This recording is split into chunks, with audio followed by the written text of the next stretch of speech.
My girlfriend's friends hate me, and I think one of them has a crush on her. Should I stay or should I go? This is OKOP, home of the craziest stories on earth. I'm Sophia and Riley. Should OP stay or should she go? I think she should stay because in a way, this is like as if he was in an arena and he needs to fight off all of her friends to prove that he can provide for her. This is Scott Pilgrim. I met my now girlfriend at our campus gym. I jokingly asked her to spot me, made a joke about me not being a big guy, and somehow ended up getting her to go on a date with me after we were done. Wow. We've been together ever since. A lot of guys cannot do that. A lot of guys just make awkward eye contact in the gym and say nothing. While I was getting to know her, she admitted to being a huge geek. I never would have guessed, but apparently her brother pretty much gave her a constant stream of stuff like that. At the time, I thought, cool, we could play Xbox together or something.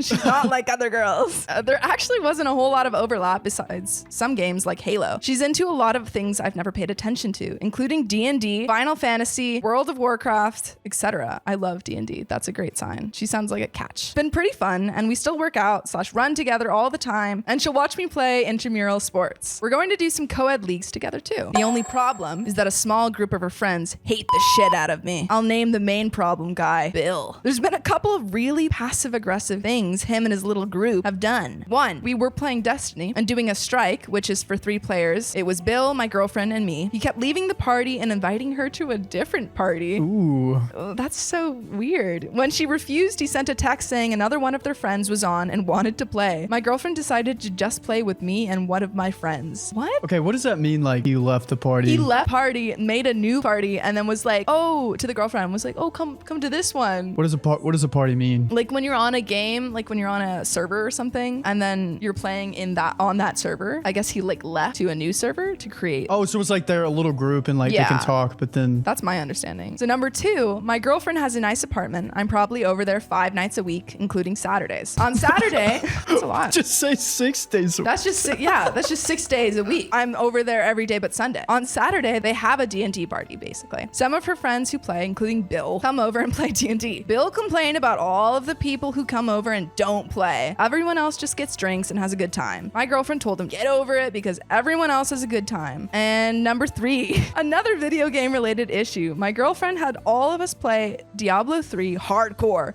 Her, Bill, me, and Ryan, who's actually a good guy. Ryan. Nobody's a good guy. We just hate Bill. I was having a little fun, basically making my girlfriend hold my hand through the game. Bill ran ahead and got killed. He was pissed. It just got pissed because you guys were making premarital hand-holding? Yeah. Ooh. That's a little bit too much, guys. Spicy. OP, you have to save that for marriage. Number 4, he invited my girlfriend to a concert with him and his closer friends after I had already bought the tickets for us to go and have her see my family again. The festival is in my hometown. My girlfriend told him that we might see him there, and he asked if we would even be together that long. It's in December. Dude, he's planning this out. Bill sucks. Oh my God. I think the girlfriend should get rid of Bill. Number 5. This one's probably the most egregious. Yesterday, he literally sent a text to me saying, I'm hogging my girlfriend. I sent something saying that if she didn't want to hang out with me so much, she wouldn't. He replied, I didn't have to do everything with my girlfriend and that it was annoying people. I'm positive he has a crush on her. That's pretty obvious. Yeah. My girlfriend's told me that she grew up with him, but never really liked him, that he was a part of the group and she'd rather not make a fuss. She's pretty non-confrontational. Oh, so he's like maybe not even like super close friends with her. He's just like in the friend group. Oh, that makes sense. That makes sense. So she can't just kick him out. I don't think I can really blame him for having a crush on her. She's a beautiful girl and all, but I definitely think he's been nothing but an ass the whole time. Fortunately, I'm not very threatened, mainly because he isn't my girlfriend's type physically. Yeah, she likes not big guys. Not big red flag guys. Not big red flag guys named Bill. Because he isn't my girlfriend's type physically, if what I look like is anything to go off of. Should I just ignore him? It feels hard for him to ignore him. I feel like he needs to like... No, I mean, if he's Bill texted him. That's weird. How can he ignore him in this situation? Like if he were to, what do you think would happen like later on? Well, it doesn't seem like the girlfriend is like really friends with Bill. It just seems like he's in the same group. I don't know, maybe he can block his text. I think he can't just ignore him. I think he has to talk to his girlfriend about it. Yeah. Let her know what's going on. And then they can both ignore Bill and cut him out of their lives. Kill Bill.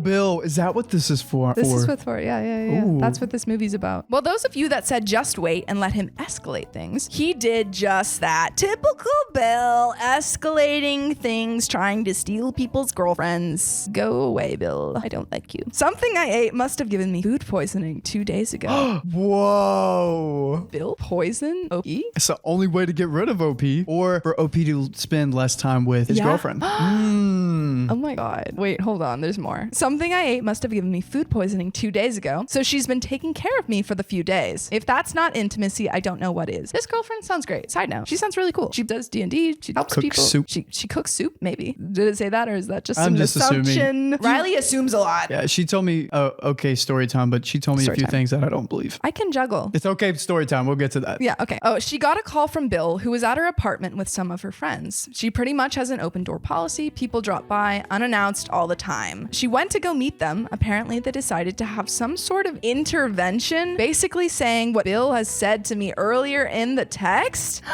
Oh my God, these friends. Yikes. Saying that I didn't have to do everything with them and that we spend too much time together. It escalated because my girlfriend got angry and they aren't friends anymore. Yo. Oh my God, that whole friend group broke down. Yeah, just like that. Oh, that wasn't really good friends then. Yeah, they must not have been that good. But I'm like, I want to know what the friends saw, because we're hearing this from OP.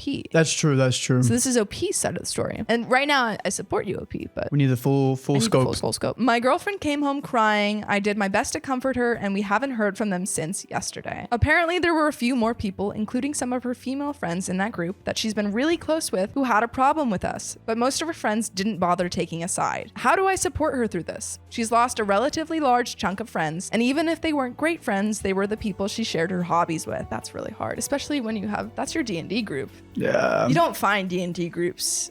They're hard to come by. They're hard to come by. Obviously, if she wants to do anything with me, I'll do it with her, but I can't replace all of them. God.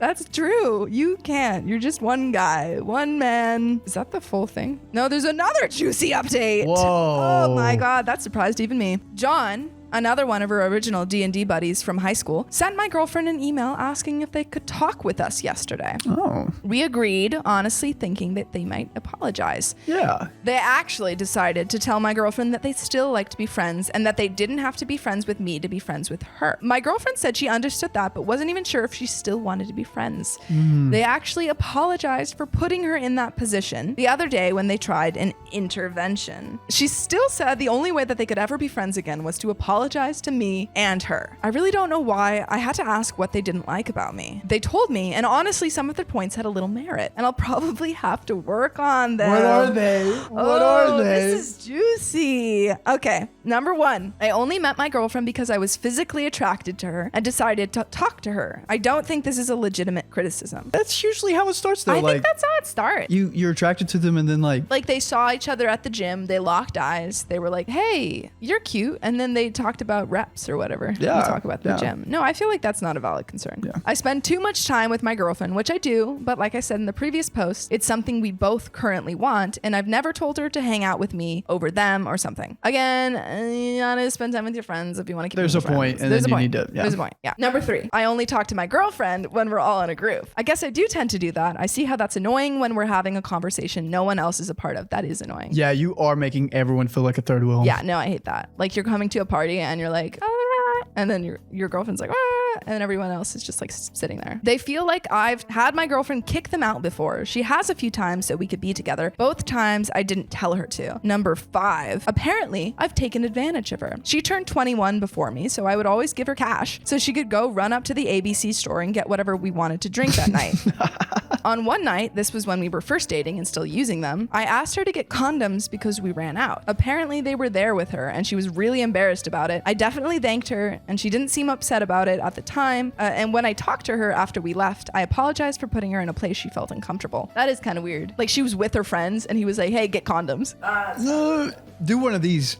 That was a little bit of a red flag. Yeah, bro, that's not cool. Yeah, like get them yourself. Be a gentleman. Number 6. Apparently, my friends that came over made a few jokes about D&D and made them feel uncomfortable. They nerd shamed them. I actually apologize for this, although I'm probably not going to say anything to them. We weren't really more than acquaintances. So low-key, I feel like OP's a jock, and like him and his jock friends are making fun of the D&D players. He's like doing reps at the gym, and he's like, oh, these D&D nerds. I mean, in the title, he calls her nerdy or geeky, right? Yeah. Number 7. Bill heard a story and thus told it to the rest of the group from one of my few high school friends, who I might actually talk to about this, who came to the school about a few of the girls I dated in high school. Whoa. So like Bill went behind the scenes and like tried to get dirt on them. Oh, yeah. And that I had saying that I had a nasty habit of leading girls on in high school. I did. But my senior year, my mom and older sister sat me down and told me to cut that shit out and treat women with more respect. So I did. I've told my girlfriend about this, and I considered it to be one of the more important moments of my life. Whoa. Okay. So, I mean, like in the past, that's a red flag. Yeah. But if you've learned from it, I don't know. Beige. We'll put it in the beige category. Yeah, beige. Beige flag. I don't have a beige flag on me, but if I did, I'd be waving it. Anyways, we left. My girlfriend and I talked it over. She's still not going to forgive them if they don't apologize to both of us. She said she doesn't want to spend any less time with me and sent an email pretty much saying that to them. An emo? An email. Yeah, why not text? That's really formal. Yeah.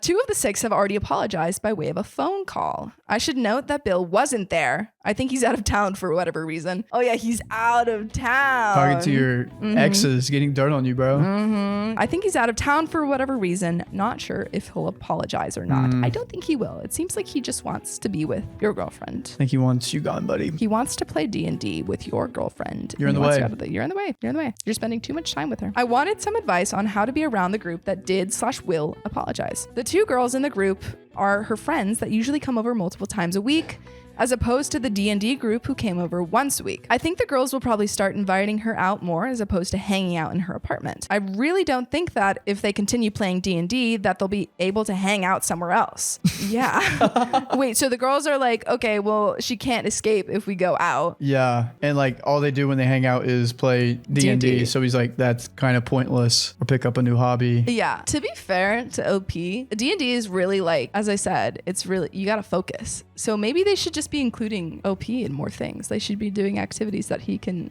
be included in. I have my thoughts on this. Yeah. What's your thoughts? Or do you want to wait? I'll wait. Okay. My girlfriend said that she'd be willing to move the D&D night with the people that have apologized and have everyone just come over Saturday. If I am with her normally when they play, should I just leave? I felt like I could have done that earlier, but knowing that they really don't like me makes me uncomfortable, even if I'm pretty sure she wouldn't put up with that. The fact that from what I've gathered so far that Bill gathered that info about me from a high school friend makes me so uneasy. That's so weird. That's so weird. Like, Bill dug up information. Why was a high school friend telling Bill about this? It was probably like, where did he find the high school friend? Yeah, where did he find this? Like, did he go on like LinkedIn or like Facebook and he was like, or Instagram? I don't know. He probably like went to her Instagram, saw a tag photo, went to them, saw another tag photo, and then asked that person through DM. He did like really in-depth research. That's kind of crazy. Bill should work for the FBI. Yeah, he should. I don't have anything to hide, but he basically researched me. I haven't said anything about this because I do want my girlfriend to have her friends back. I think our relationship is still doing really great. We had a lot of fun this weekend before they asked to meet us. I also want to apologize for posting so much. I'm not terribly close with my friends. I can't really talk to them about this. And it's also nice to get some outside perspectives on everything. What are your thoughts? Now that you have the context. Low key, this just seems like a young couple kind of move. Like they're in love. They love to be together. They want to spend all the time together. All they want to do is spend time together. And this is him like, this is a maturing thing. Yeah. It seems like just from the fact that he's like, I'm not terribly close with my friends. I think you need to spend some time on your friendships. Yeah. Also, like, go find some other gym dudes, you know? Find some gym bros that you can actually have a conversation about this with. Yeah, who can spot you in life and at the gym. Yeah. Find that support. You deserve that. But I think honestly that's what he's lacking is like his only support that he is getting is from his girlfriend. So like, and his girlfriend's friends. Yeah.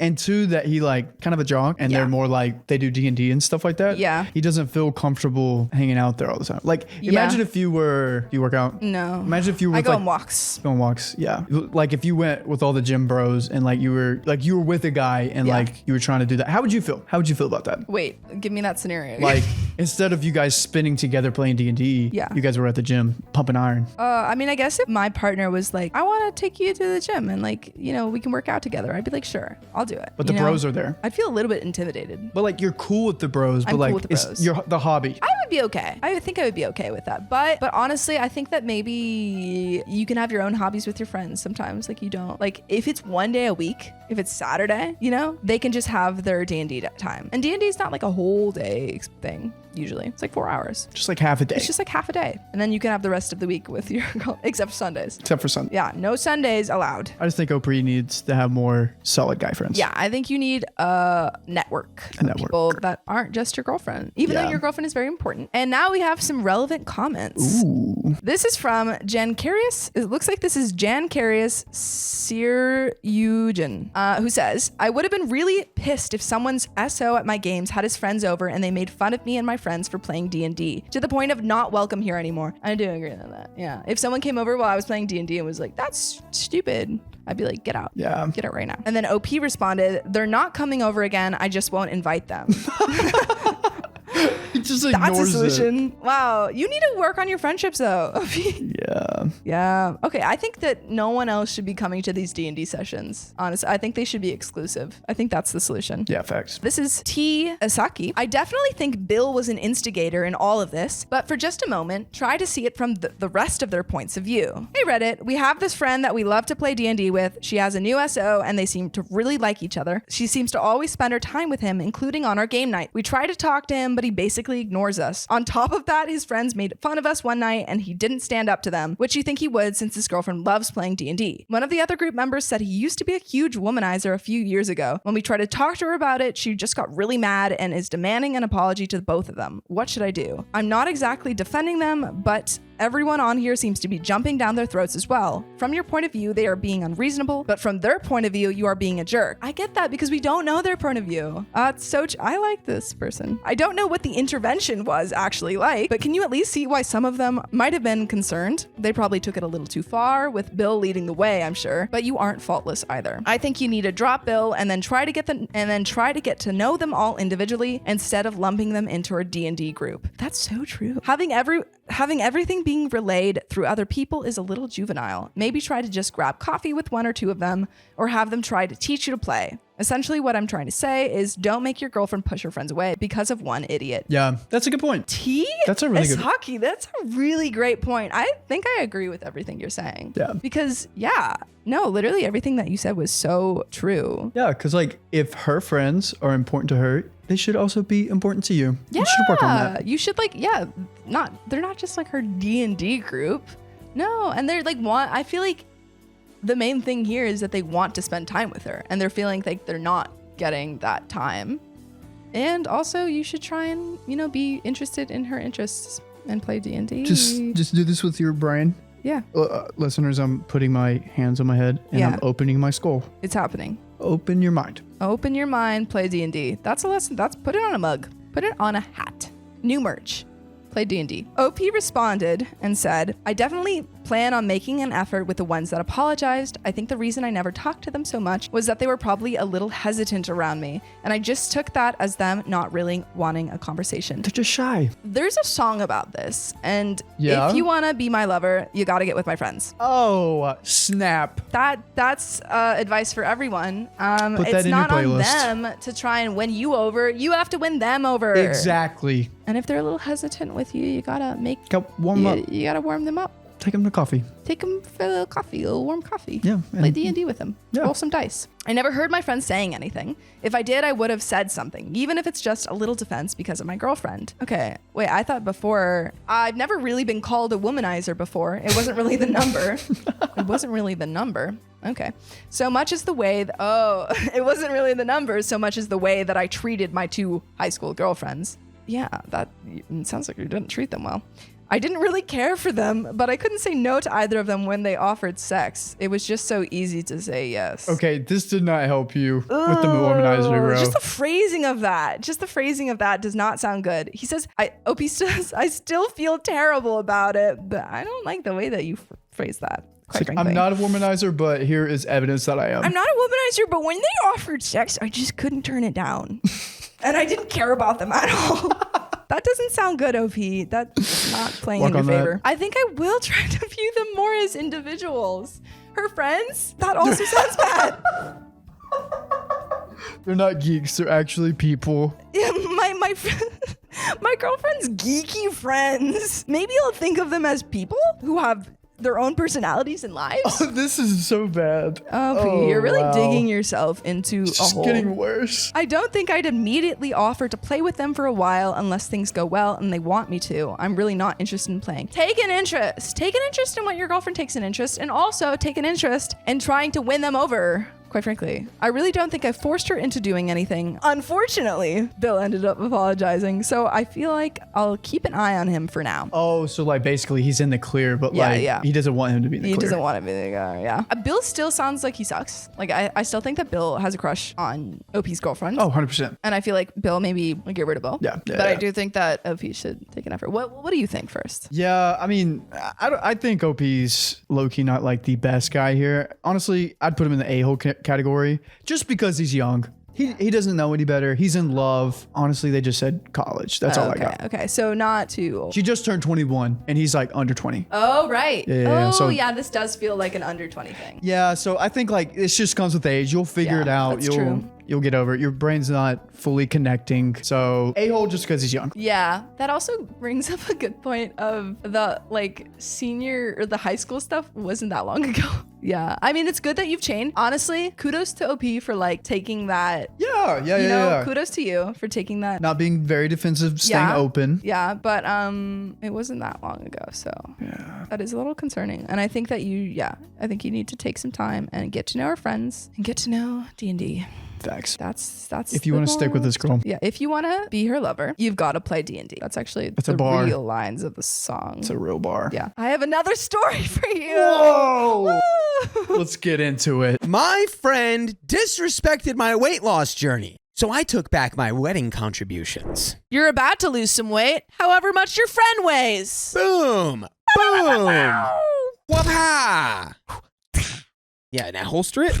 All right, now we're safe. Let's go. My 31 female best friend, 30 female, is getting married May 9th. We've been close for the last 16 years since the 8th grade. No way. Recently, she's completely changed her attitude towards me and has been making super snide comments about my weight. By the way, this comes from user numerous ad 3104, and if you want to submit your stories, go to the r/OK Storytime subreddit. So, for background, at the beginning of 2023, I was 250 lbs. My current weight is 154. Dang. I have put in the work Wow, that's a lot of work. because I was absolutely not healthy prior. My asthma was at its worst. Now I barely experience any symptoms, and my knees and back hurt pretty much constantly. Going forward, we will refer to our best friend as Christine. At first, Christine was supportive. She said she would hold me accountable and encourage me to send her gym selfies so she could hype me up. Christine is a plus-sized woman around the same weight as my starting weight. I have never, ever said anything to her about that. She's my best friend, and she's absolutely gorgeous in my eyes. But when I lost the first 50 pounds, something just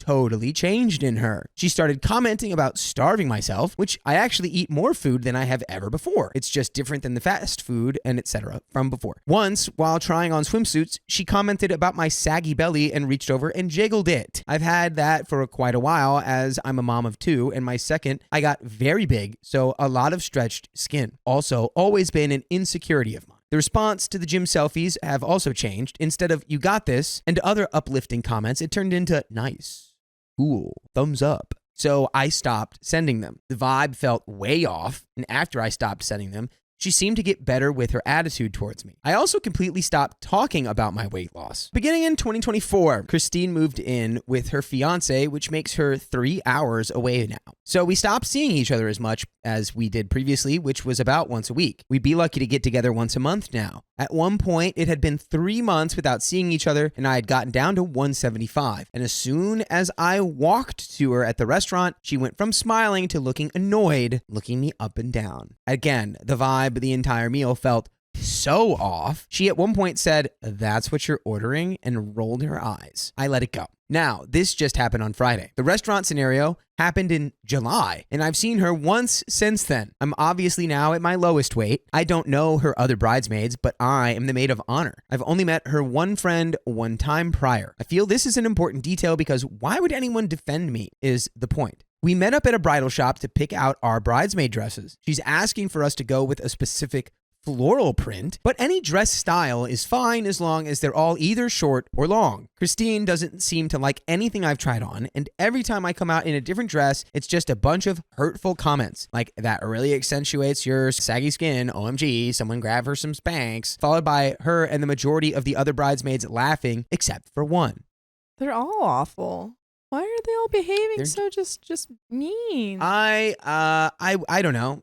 It's, people get their identities like wrapped up, and then it's like, I don't know. The brain is complex. It's that, whatchamacallit, the bully mentality where you want to feel good about yourself, and then everyone else is like, oh yeah, let's just like all target one person so we can all focus the negativity towards one person. Yeah, and I'm sure all of her friends have heard like a modified version of reality. Yeah. Here, where it's 100%. like, yeah, she lost all this weight and she's just throwing it in my face, and she thinks she's so cool, and she thinks she's all this and all that, and really it's just OP's friend like projecting. Yeah. Some more comments were made, like, "That one hangs off you like a potato sack, no curves. Somebody get her a cheeseburger," which is crazy because I do still have curves and I still eat cheeseburgers. In the end, she said the style was up to us, so I picked one that has off-shoulder straps and a small slit, but nothing too scandalous. The part that really upset me was the lunch afterwards. We went to a buffet type place where you put all your ingredients in a bowl and they cook it for you. It's second nature for me now to just get things that I know are still going to keep me satisfied but meet my calorie goals. So instead of noodles, I got rice, chicken, fish, shrimp, a ton of different veggies, and a light sauce. I didn't do the buffet option. I just got the one bowl as well because I knew I wouldn't be able to eat more than just one. The comments about starving myself just came pouring in, as well as look exchanged between her and the other bridesmaids. I, at one point, excused myself to the bathroom and cried while texting my husband. He told me to just come home, so I made up an excuse and left. Yeah, my theory is that all of the bridesmaids are also plus size. Yeah. That's my operating theory. Well, I think that, it seemed like from their comments stuff. Yeah. While walking out, the other bridesmaid, who didn't join in on any of the bullying, pulled me aside and asked for my phone number and sent me a ton of screenshots from a group chat I'm not in of her comments just totally making fun of me. I would drop out of this wedding. It's time. I think, I mean, these people do not like you and are very, very mean. I'd just be like, hey, it's like, you're the maid of honor? You're the maid of honor and this is how they're behaving? I'd say, I'm not going to be in this Not wedding. very honorable. And if they say, oh, why? You send them back their own text and say, yeah, you don't want me in this wedding. So all these comments were saying I think I'm better than her because of my weight loss, that there was no point to any of it because my loose skin just makes me look worse, and many, many more of her just tearing apart my body. Mr. Krabs without his shell was one of them. Dang. And that's just coming from someone who's insecure. So deep, and deeply insecure and does not like themselves. It's really a pathetic move, and they're going to have to look themselves in the mirror and know that that's the kind of person they are. Yeah. Which is really more of a they're punishment. They're going to go to bed and realize that they're a freaking bully. Yeah. And one day they'll go, oh, that was, ooh. It's probably like the just sharp moments of like realization, like, I'm a bad person. And then they go, no, actually, she's horrible and ugly. But they have those moments. Anyway. So all I have to ask is, would I be the a-hole if I just dropped out of the wedding and completely cut her off for all of this? No, you would not. I know with it being 6 months out and me being her maid of honor, I very well could be the a-hole, but I don't know if I can handle 6 more months of this. I don't understand why she's acting this way towards me, but I know this will shake my newfound confidence if I continue to allow these comments. Should I just pick it up and cut her off after the wedding? I know she's been hurting me, but I don't want to hurt her. I love her. 16 years is a long friendship to throw away. You didn't throw it away. Any insight is appreciated, and I apologize for the length. You are not the a-hole. Drop her to this wedding. 6 months is also more than enough time for her to find another maid of honor. She'll be fine. Yeah. And also, you're not throwing away the friendship. She is. Exactly. So. Yeah.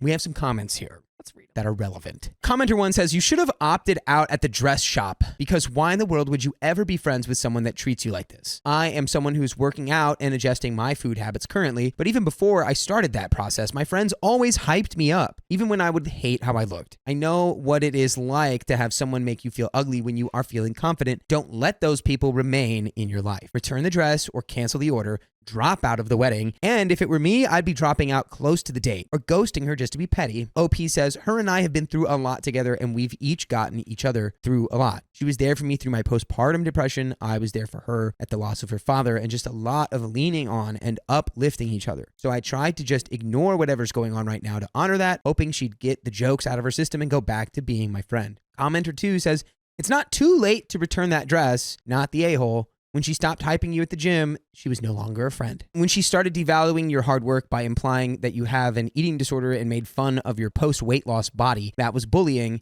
and disgusting. For the record, I'm proud of your weight loss. That's a tremendous accomplishment. If you're interested in dropping an additional 250 pounds overnight, let her know you're no longer interested in being in her wedding or her life because of her behavior and make a clean break. Mm-hmm. Did they steal that from you? Yeah, they freaking stole They stole that from you? That was my joke. They stole that from you. Literally my joke. I think they're about to steal. Mm-hmm. OP responds, the dress honestly looked great on me, and my anniversary with my husband is in May, so I might just keep it, pick it up, and go away with him somewhere to wear it in that weekend. Commenter 3 says, I'm wondering when you complain about her responses to your gym selfies, are you posting or texting these? Do you post about anything else? Her behavior is rude for sure, but I think we all know someone who's been a weight loss journey and doesn't talk or post about anything else. It's exhausting. What a whack comment, honestly. Oh. Not the a-hole, but it might be time to ask yourself if they are jealous of you or if they are just tired of hearing about it. OP's response. No, I actually don't post much of anything at all anymore, unless it's photos of my art or my dog and cat. Most people are shocked when they see me after not seeing me for a while. I'm kind of a hobbit, to be perfectly honest. I posted once about my weight loss when I hit 200 pounds publicly, and I haven't posted anything since. Commenter number 4. The fact that you are the target here is enough for me. You are a text message joke now. They talk crap about you. N to the O to the P to the E. She turned into a jealous person instead of uplifting and encouraging you. You may have been best friends before, but misery loves company. You were her friend because she wanted you to be the ugly one. You are no longer weighed down by her misery any longer. Get rid of her and her baggage. She's a bully and a real piece of work. That misery business, baby. Misery business. Reflect on the things and people she used to make fun of. You are no longer that person with her. I can almost guarantee that her husband-to-be made comments about your journey and it pissed her off. You are not the a-hole, you're a healthy goddess. I also went through a weight loss journey, so congratulations. Keep it up and off, girl. Feels good, doesn't it? 70 pounds down here, F the haters. Let's talk about your exit strategy. OP says, it feels so good to walk upstairs and not have to take breaks. Feels even better to be able to sleep through the night and not wake up to asthma attacks. And there's an update. Yeah, I think you shoot her a little text and say, hey, not going to be in your wedding. Yeah. You know why? Yeah, for sure. If you pulling don't, out of the wedding. Here's the reasons. And, you know, OP's like, but I love her. I don't want to hurt her. So it's like, if you really do want to pull out of the wedding without being like, yeah, then you need to be like, hey, this is clearly not going to work. You know, be empathetic and just be like, I know that you know our dynamic has changed. Yeah. I don't think it makes any sense for me to be your maid of honor. Yeah. It doesn't seem like you want. And you wish them the best and that you're open to talk and yada, yada, yada. And honestly, I think that's an interesting theory from that comment that it's like her fiance might have said something about her weight loss and then it kicked off the jealousy. Yeah. Mm-hmm. But anyway, let's get into the update. Okay, as an update, she removed me from the wedding. Nice. Wow, she did there we go. Did the dirty work for you. Yeah. She did the deed. I confronted her about it and told her that her comments are upsetting me and not the way that you should be talking to anyone, especially a best friend. She told me that was fine. I no longer needed to be in the wedding. She told me I shouldn't have been so insecure and that if I was happy with my body, her comments wouldn't have affected me anyways. Again, this is just projection. This is just her saying how she feels about herself to you. That's an insane comment. She's just boing-flipping her own emotions boing-flip onto you. It's my wedding. I'm supposed to be the best looking one there. Yeah. It's probably that. Like, it shouldn't have hurt you. I could have said anything and you would have been fine if you were actually confident. Yeah, we all know exactly what this is. Jealousy. We know. We Jello know what with it a is. capital C. Get some PB&J with that jelly. She also tried to excuse her jokes by saying everyone knows in comedy that it's acceptable to punch up because she's bigger than me. She's basically allowed to say whatever she wants about my body, and it's perfectly fine by her logic. And she wouldn't be saying any of that stuff anyways if I wasn't clearly trying to outshine her at her wedding. There you go. Quote unquote. Boom, there it is. Bingo, called it. And boom goes the dynamite. I didn't know trying to improve my health had anything to do with her or her wedding, but I guess it does. That's pretty much it. She told me I can attend as a guest, but that's definitely not happening at all. Don't go. But by the way, do you know what is happening every day, all the time? We are adding more episodes with stories like this on iHeartRadio, Spotify, Apple Podcasts, wherever you listen to podcasts. Just search OK Storytime, and now you have 51 consecutive days, which is that's over another day. 1,224 hours Dang, of story man. for you to spend your time listening For to. you to peruse your little perusish, your ear holes. go on a little Perusian cruise. Perusing cruise. Perusian cruise. Man, oh man. But yeah, I mean, she took herself out, so Yep. that's something. The trash takes itself out. I am now debating if I would be the a-hole if I cancel all reservations under my name for her bachelorette party, which is more of a bachelorette trip and is taking place in Vegas. The hotel is under my card, so I feel like I should cancel it since I'm no longer going to be attending anyways. We have a reservation under my name as well to Kitchen. It would be super petty, I am aware of that, but I don't feel like I should be paying for anything anymore, and I'm sure she expects me to keep every single reservation. Yeah. I think you shoot her a text and you say, hey, taking all my reservations up. Yeah. Just let her know. Heads up, canceling all my reservations, Yeah. so you're going to have to fix that. Yeah. And then, like, whatever she says, like, block her or whatever, you know? Yeah. Do not disturb. Don't look at those texts. Yeah, honestly, like, after her being like, well, if you really loved yourself, my comments wouldn't have affected you. I think at that point, I'd be like, all right, well, let's see if me canceling all your reservations affects your wedding. Yeah, figure it out. Well, maybe if you were a little more organized, me canceling wouldn't have affected Maybe you. if you weren't such an a-hole, I wouldn't have canceled them. Yeah. We do have some relevant comments here to finish it off. Commenter says, not the a-hole, cancel them all. What she said was malicious and awful and shows what rot she has in her soul. She's festered with the scarlet rot. Shout out all my Elden Ring heads for that one. I just text her, I'm not coming to the wedding and I'm canceling all reservations under my name. Good luck. If they damage a hotel room under your name, you are liable. You literally have to cancel to keep them from being liable in a lawsuit. OP says, good point. I'm going to cancel it all right now. Will the bride or the other bridesmaids have issues with rebooking everything that OP has canceled? OP says they won't have any problem rebooking. There are still rooms available and still reservations available for the end of April at Kitchen. I've canceled them both. Maybe it does make me an a-hole. No, it doesn't. But I gave a heads up to a bridesmaid and got a very lovely message from the bride. I paid for half the hotel already. Canceling got me my money back. I don't feel bad for canceling after her nasty messages either. I got a very lovely message. Was that sarcasm? I imagine it was. Because I was really confused for a second. I was like, what? I think it was sarcasm. Here's the message right here. Quote, wow, I cannot believe that you would cancel every reservation for the bachelorette trip. That is so messed up. What is wrong with ya?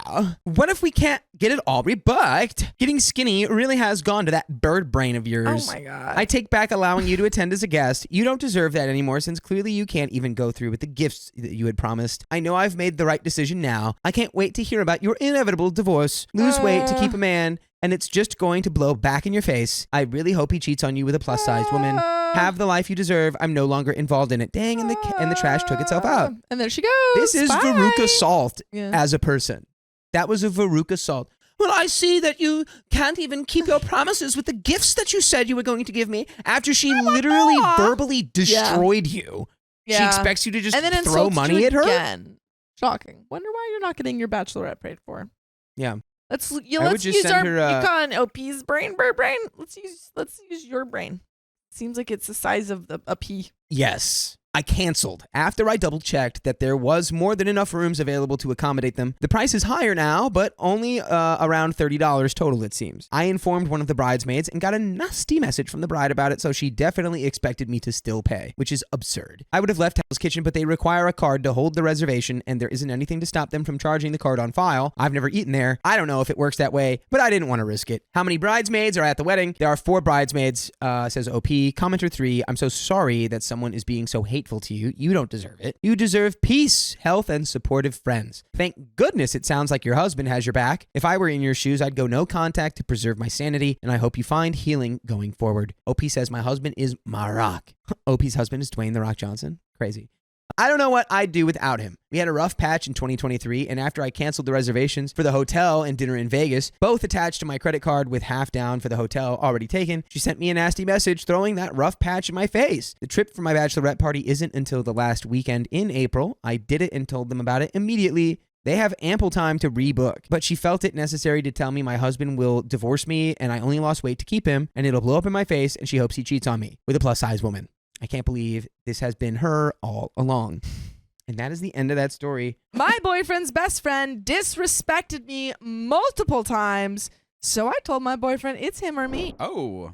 Put that foot down. We're just throwing ultimatums now. I, 21 female, have been in a relationship with Adam, 20 male, for a little over 7 months now. Yeah, I know very well that that is not a long time. We met through a mutual friend, Summer, 20 female, around 10 months ago. By the way, this comes from Chaos Incarnate, and if you want to submit your own stories, go to r/OKStorytime subreddit. A little context. Me and Summer have been friends for 5 years. We met online and coincidentally lived super close to each other and started hanging out. The rest is history. Summer. Summer became one of my best friends, and then 10 months ago, she introduced me to Adam. We became friends and then more than friends. After a good few dates, Adam and I took a step forward into becoming more serious and introduced each other to family and friends. This is where Matthew comes into it. Matthew, 21, male, is Adam's best friend, and they've known each other for around 17 years. Now, I knew right away Matthew was not my cup of tea. He was loud and seemed to want all eyes on him. He's the kind of guy to force out ridiculously loud burps in the middle of dinner at a restaurant and tell you to rate them out of 10. And I don't think I'm the only one who thinks this way, but that's just gross. Regardless, I wanted to be able to get along with Matthew because it was important to Adam. Adam wanted me and Matthew to meet at a pub, and for the sake of it not being quite as awkward, we brought Summer along too. Surprisingly, Summer and Matthew really liked each other. And they started dating too. I like to consider myself an optimist, and that's why I genuinely thought this was great. Summer and I are best friends, and we're dating best friends. Infinite double dates and group plans. Yeah, I was eternal sleep wrong. Crap doesn't hit the fan right away. However, around 2 weeks after Summer and Maddie got together, we made plans to go to the cinema. Maddie was coming to pick me and Adam up, and we were meeting Summer there. While on our way to meet her, Matthew decides to turn to me and say verbatim, "I'm surprised you and Adam are together. He usually has pretty high standards." Oh, the audacity.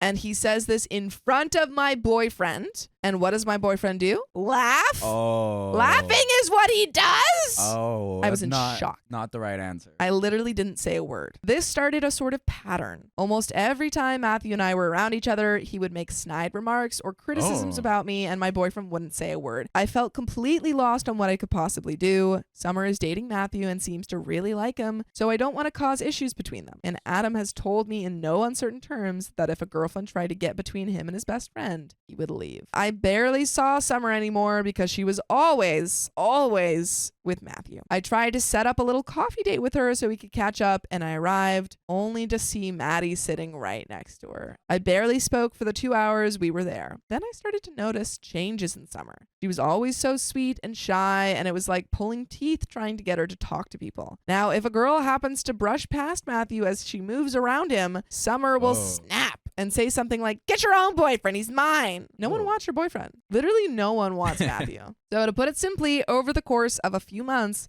Matthew has insulted me and made me incredibly self-conscious. And yes, I know it's not directly his fault, but still, completely changed my best friend. Now, I have told Adam about this multiple times. Explained as best I can how Matthew makes me feel, how I am left feeling less than and not enough when we hang out as a group. Adam is well aware of everything and had supposedly spoken with Matthew about it multiple times. Nothing changed.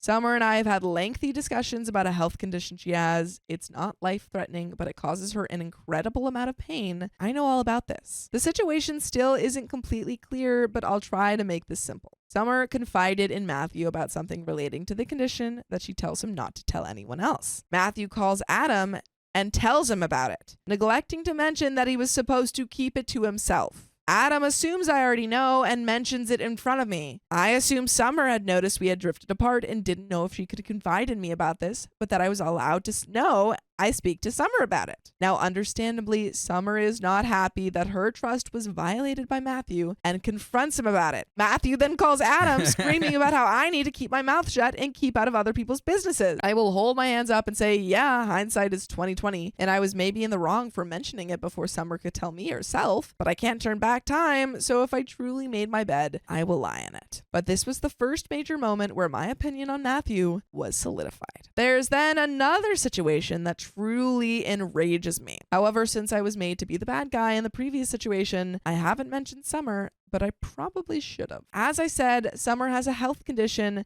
that causes her almost constant pain. She's been going back and forth to doctors and hospitals to try and get help. Because of this, she has not yet been intimate with Matthew, something I found out about accidentally when he called Adam, and since my boyfriend was busy, he put the call on speakerphone. I hear loud and clear Matthew saying the most disgusting thing I have ever heard in regard to intimacy. Oh no. I mean, I'm a guy, I have needs, and I spend all this money on her and get nothing back. I was gobsmacked. What disturbed me even more was my lovely boyfriend trying to defend Matthew's words when the call ended. And that's not your boyfriend anymore.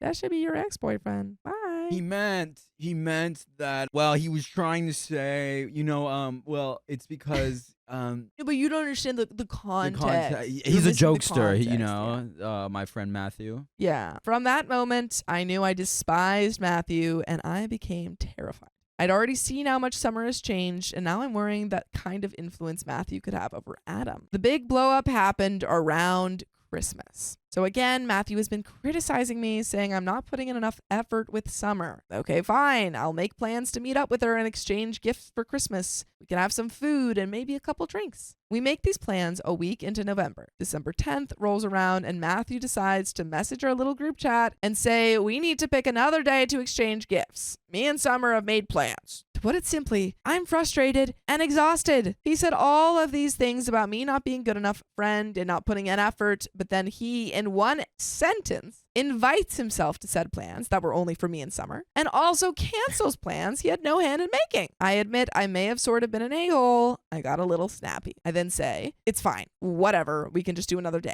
Yes, that message clearly shows that I'm fuming, but they already knew that, and I thought I would cool off and just let him win. He decides to ridicule me. Oh. Saying how I'm throwing a fit and being witchy and so on and so on. Matthew does this in the group chat with my supposed best friend and my boyfriend, neither of which tried to defend me. Your boyfriend has not stood up for you once. In this story, it has not stood up for you Not stood up for you once. Why are you still dating? And you have specifically told him Yes. how this behavior makes you feel. Yeah. And he's specifically said he's going to either stop it or talk to Matthew. Mm-hmm. And it just keeps going.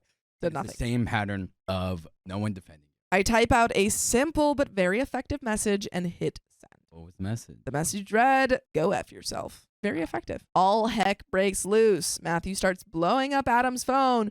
I'm not having that. She can't speak to me like that. I deserve to be respected. You deserve to be respected when you have consistently disrespected her. I would never talk to her like that, and so much more BS. I send Summer a simple message and say, hey, I'm sorry. Didn't mean to put you in an awkward position. I'm frustrated, but still it wasn't fair to you. We'll plan another day. Me and Summer are absolutely fine. We're going to get back to the story, but Sam, you have a copious amount of something. What, John? X's. I have like 4 or 5 or 6. I heard of 6 with a 0 All behind right, it. that 60 number, comes from somewhere else. Where does that come from? It comes from our OK Storytime membership. Yeah, that's freaking right. We have 60 plus hours of exclusive live streams on Monday, Wednesdays, and Fridays. And it's only $5 a month, so go to the link in our description, youtube.com/OKOP show/join. Join a club almost as exclusive as Sam's X's. Well, let's get back to the story. Matthew was still frantically messaging Adam. The situation turns into this. Me telling Adam how I would respond to messages. Adam telling Matthew, she said, and Matthew responding to what I say. What I didn't know at the time was that Adam was censoring everything that I told him to say in order to not hurt Matthew's feelings. In case any of you need a reminder, Matthew is 21 years of age. He's a big boy. He should be able to handle being criticized for his behavior. I only found this out because I wanted to read a very lengthy message from Matthew rather than Adam read it out. I tried to take the phone to read it, and Adam Adam starts to trying to Oh. hide the phone from me, whether it was to hide the fact that he had been rewording my thoughts and feelings so they were more palatable for Matthew, or if it was to ensure I don't send Matthew any messages that were too harsh. I still don't know, but I do know that I was enraged. No, what it was is he was censoring what Matthew was saying about OP. Yeah,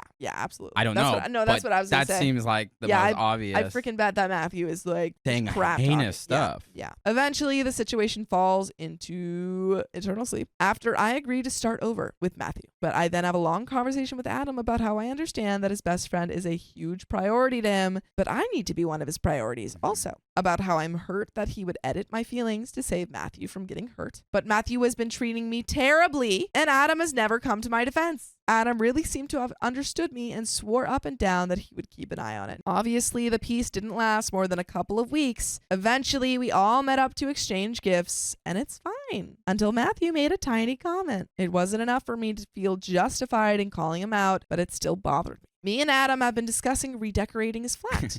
However, I mentioned how we could maybe move to our own place because even though he has been very welcoming since I moved in, it still feels like Adam's home and I'm just staying there. Now, I will say this wouldn't be happening just yet. We talked about the things we would like to do to his flat and the money we need to save, and we wouldn't be able to make any of those changes until around July, August time. And the changes would cost more than to put money together to get a slightly bigger place for us both and have a couple months rent saved too. By the time any of this happens, we will have been together over a year. This was brought up by Adam, and Matthew is very quick to piss in our cereal. He tells us, whoa, don't rush into anything. You might break up and then you'll be stuck. Honestly, That's kind of good I I agree with Matthew. Yeah. I don't know how we got here, but I agree with Matthew. We are hereby agreeing with Matthew. One time. And yeah, maybe it was just him being concerned that his friend was moving too quickly. But again, we would have been together over a year at that point. And the way he said it, it truly felt like he was hoping we would break up. Then he pulls Adam to a side not long after that and tells him how upset he is, how he feels as though since I'm becoming Adam's girlfriend, he doesn't see him anymore. Need I explain why that feels like he's trying to blame me for the distance starting to grow in their friendship? Yeah, I didn't think so. Just in case any commenters want to accuse me of causing them to drift apart, I actively encourage Adam and Matthew to hang out. I just don't want to be part of it. Back to the point, like I said, I didn't say anything, but I just feel so done. We said we would start over, and already we have another little comment. Now that most of the background and important information is done, let's get on to the reason I wrote this. And I'm asking for your advice. Adam's birthday is in May, and his mom will call her Kat, and his aunt, who we'll call Lindsay, we're discussing going on a trip to celebrate. Now, I love Kat, and I love Lindsay. They're truly awesome, and I felt so welcomed by them both. They were thinking of places we could visit and decided on a city a little ways away, but not super far from where I live. And let me stress this, they were planning a trip for 4. Lindsay, Kat, Adam, and me. As soon as it's mentioned, Adam says, well, Matthew will have to come too.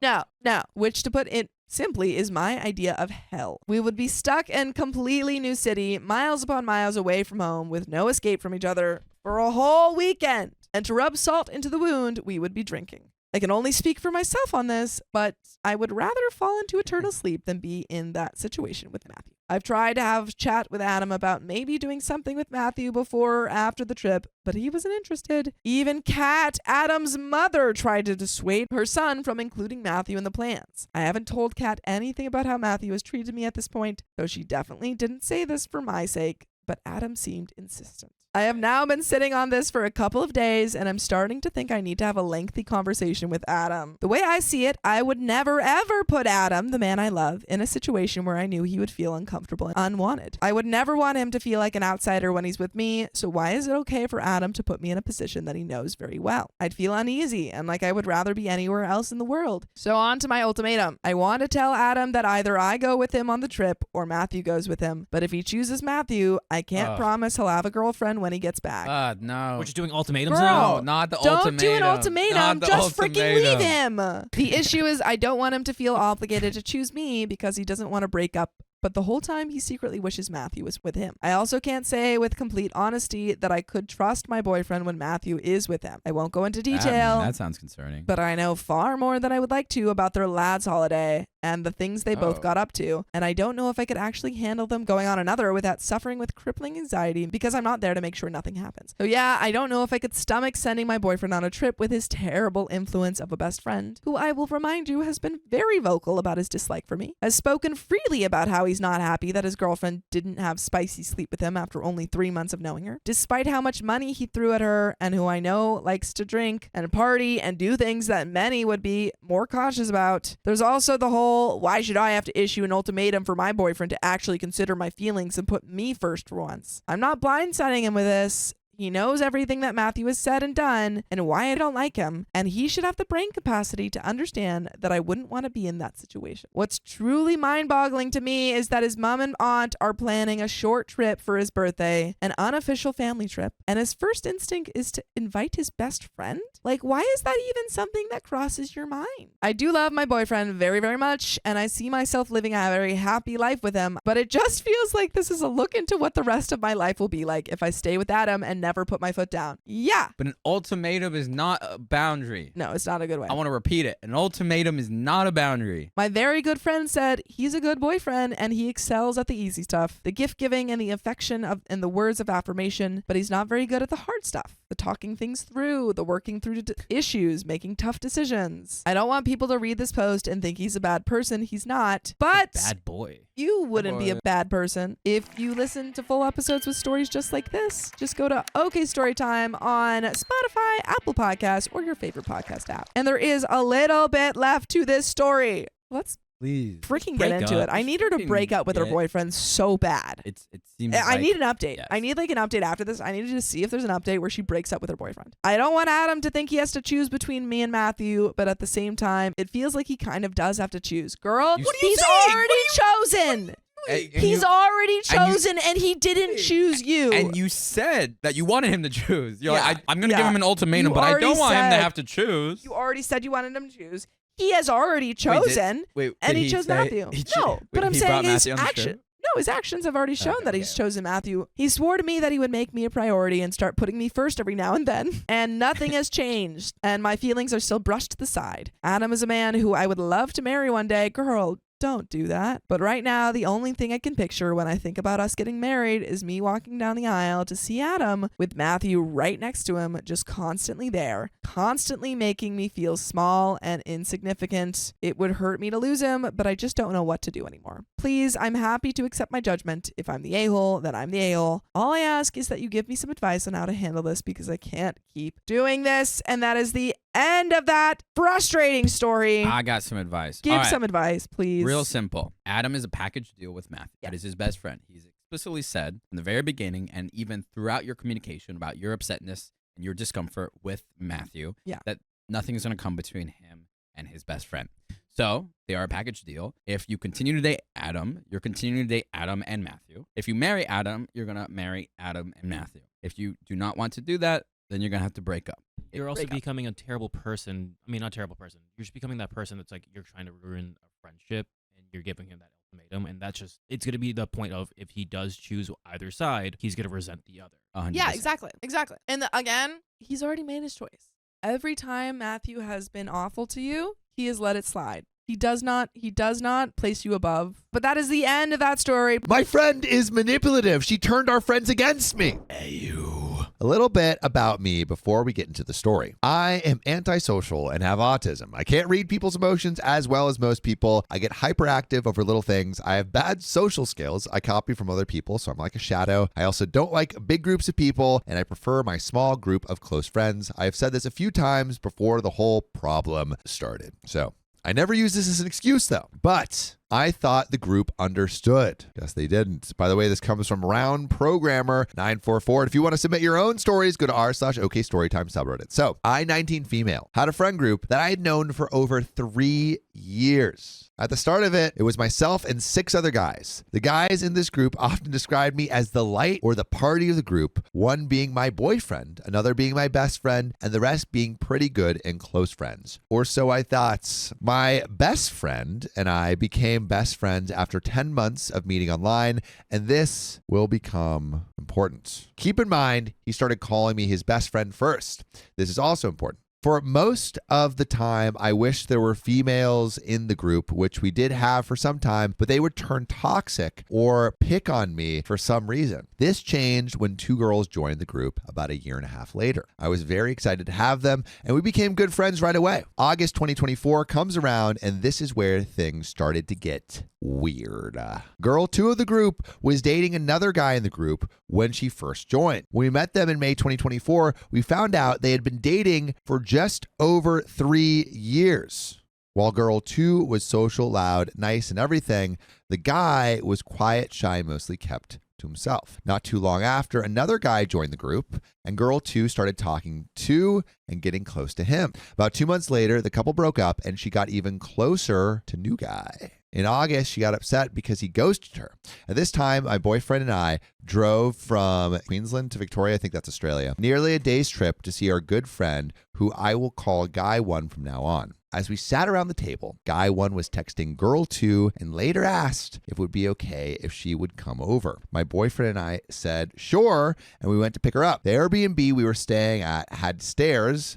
This is also important. A lot of important details details. Lots of them. For the first night we had together, all was good, all was well. The next day, we went shopping for food and drinks for all adults, and we got back, had dinner, and this was when we started drinking, and things started to get a little exciting. My boyfriend was the only one sober. Guy 1 got a little tipsy, and girl 2 got wasted. Started looking after her, though tipsy myself, like having her sit on the couch. She was sitting on a stool and was swaying, and I didn't want her to fall. Well, we started playing truth or dare, and Guy 1 asked my boyfriend to dare him, and Guy 1 and girl 2 kissed, which I was excited about because Guy 1 hadn't dated anyone in 5 years. Okay. So I guess this is good. So far everyone's getting saucy, but nothing bad is happening. Nothing bad is happening. Yeah, we're a little kissy, a little fun, but it's fun so far. The night went well, and after a little more drinking, Guy 1 carried girl 2 up the stairs to the room and slept with her. The next morning came around, and all was well since there wasn't any throwing up, surprisingly to me, because it was the first time drinking. And during the day, girl 2 would go up and down the stairs as normal, but there would be times she would freeze at the stairs as if she had just seen a crime. Guy 1 would then come, pick her up, and take her to their room, where at least 5 minutes later, my boyfriend and I would hear roars of laughter, not from Guy 1, but from girl 2, as if she had just heard the most hilarious joke. My boyfriend got a little upset due to them spending 2 hours together each time this happened. And since we drove all the way there for him to spend time with Guy 1, I would either spend time with the girls or go see my mom. My boyfriend told me how he felt, to which I responded, you should talk to him, not to me. This is your friendship. My boyfriend did talk to him and got Guy 1 to come outside and chat, leaving me and girl 2 alone. She was on her drawing pad while I was doing dishes after cooking dinner for them. A few minutes went by, and she asked what the boys were talking about. I responded, don't know, probably guy talk. She scoffed and went back to her drawing pad. Another few minutes passed, and she asked again, to which I gave the same response. And during this time, I tried to talk to her, but she only gave me short answers and continued drawing. It had been 30 minutes when she scoffed, what the F are they talking about? I don't know. My boyfriend just wanted to talk to him. They should include us, though. I just shrugged, and girl 2 was getting a little annoyed. While my boyfriend was looking at his phone, I said to girl 2, I'll ask if we can join. Popped my head outside, asked if we could come out, to which they said sure, and we joined them. We started talking about what we were going to do the next day. Guy 1 suggested a walk. Girl 2 then said, what about me and OP? And Guy 1 said, you can join it. Or you girls can join, Guy 1 responded. She scoffed, saying, you could have at least asked. We just looked at each other, and afterward we left to bed. The next couple of days went by, and girl 2 continued acting up at the stairs, freezing, having Guy 1 pick her up, going to their room, and 5 minutes later there would be roars of laughter. They wouldn't come out for at least an hour. What is going on? Yeah, I'm confused. What is going on? Very confused. We left for our next Airbnb, and girl 2 went back home, which funnily enough also had stairs. Guy 1 then asked my boyfriend and me to sit down for a chat. In a nutshell, Guy 1 asked if he should ask girl 2 to be his girlfriend. I excitedly said yes, but my boyfriend explained why he should wait a bit longer. During this time, girl 2 was calling and messaging nonstop, asking if she could come over. I lost count after the 7th call and message in a few minutes. This went on for another 30 minutes before guy 1 silenced his phone, to which my boyfriend said, and this is why I love OP. She respects my space. She only calls me once and messages me once, and if I don't respond, she won't call me again until I call her back. Unless it's an emergency, I added. And guy 1 understood and thanked us for talking. Girl 2 eventually came over, and guess what? She was fine with the stairs the entire 2 days she was with us. Stairs are okay after all. What is happening with the stairs? Very mysterious stairs. Now, moving on to September 2024, girl 1's birthday. My group and I were the first few to arrive. At first, I was enjoying myself talking and socializing. However, when things got crowded, I started to be antisocial. I stayed with my group and sometimes went on my phone, as some of them did too. During the party, a few of my friends would disappear, so I would go looking for them to make sure they were okay. At some point, guy 1 went missing for some time, which worried girl 2, his now girlfriend. I feel like maybe he's going to girl 1. We found him in the bathroom taking a crap. Okay. There were also games, but I mostly stayed back. There was Kahoot, and my boyfriend and I just helped one of the friends while making our own guesses. We were kind of in the game, but also not really. At the end, we had to pack up. Part of my autism is that if you tell me to leave in 1 minute, I think we were leaving in 1 minute. I asked girl 1 when we were leaving, and she said after we pack up, so about 30 minutes. I helped for 30 minutes, asked again, and she responded, we'll leave in 20. That turned into an hour and a half. We took different cars to the Airbnb, which, can you guess, had stairs.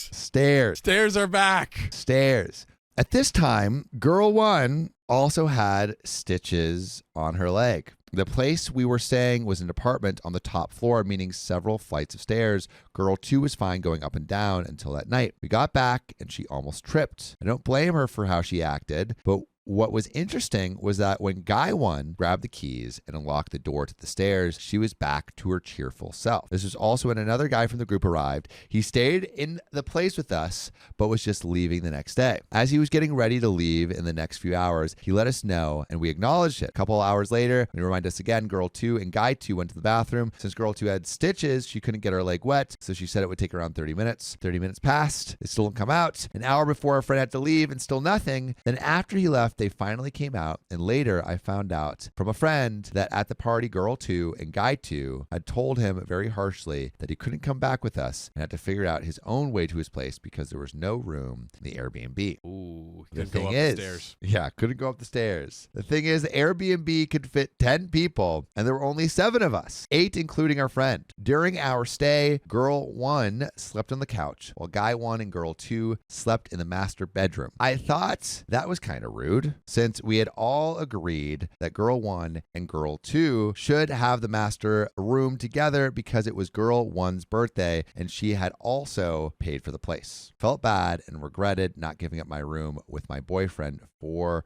her. Important. Anyway, before we left, guy 1 and girl 2, I'm forgetting who guy 1 and girl Dude, and 2 there's are. so many important details that I'm waiting for the grand reveal. Where's the stairs? Why are they so important? Also, maybe another note for Lana is to give every person names if they don't have names. Yeah. Anyway, before we left, guy 1 and girl 2 gave me a Stitch plush. Also important. Which made me happy because it's Stitch. Is that why it's important? When is this all going to become important? Dude, just you wait, bro. You don't even know. Also, I forgot to mention that for most of the time, the Airbnb, guy 1 and girl 2 spent a lot of time alone together, being clingy and all. They both live in the same city, whereas the rest of us live in different states, and one person was even from New Zealand. We left the Airbnb, and my boyfriend and I had to stay another night because flight tickets were too expensive. I offered for the 2 guys who were flying that day to come with us, stay for a few hours, have dinner, and then go. So far, I feel like nothing has happened in this story. Dude, we've walked upstairs. We've eaten dinner. We've played board games. Bro. Someone got laid. That's true.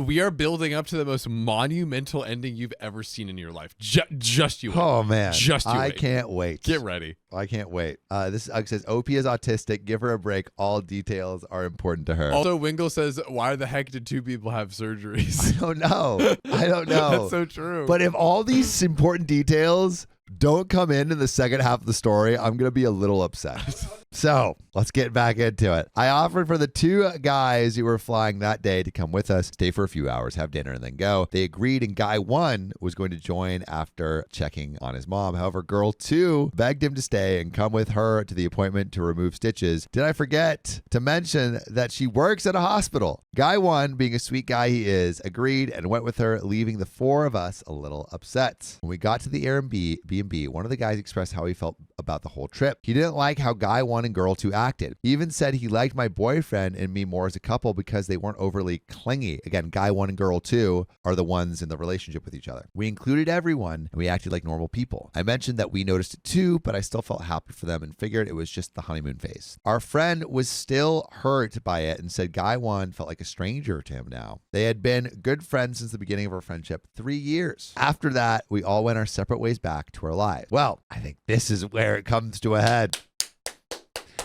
A few weeks later, I talked to my now ex-best friend about my concerns regarding guy 1 and girl 2's relationship. I told him I thought girl 2 was a bit controlling and gave him examples like the one in my post. He agreed and shared the point of view, and we both concluded, hey, it's the honeymoon phase, and we moved on. Well, now to where the problem came into my light. Let's go. My boyfriend, we're on a road trip to pick up a car when he asked, how are things with you and the others? I replied, we're fine, same as usual. And he stayed quiet before saying, so you don't know? Know what? I asked. About what you did and what they said. I glanced at him. No. He then explained how the others, no names included, just a lot of they, them, felt about me and how I had been acting mean. I was a little surprised by this and asked if he knew. He said yes, but told me they wanted to talk to me about it at some point. For the next few hours, all I did was think about what I had done wrong, but the full picture wouldn't come to light until later. A couple of days later, girl 2, again, the girl 2 is the girl in a relationship with the guy 1, got upset with me over the game we played. I got upset and went quiet, and she continued to get more upset with me.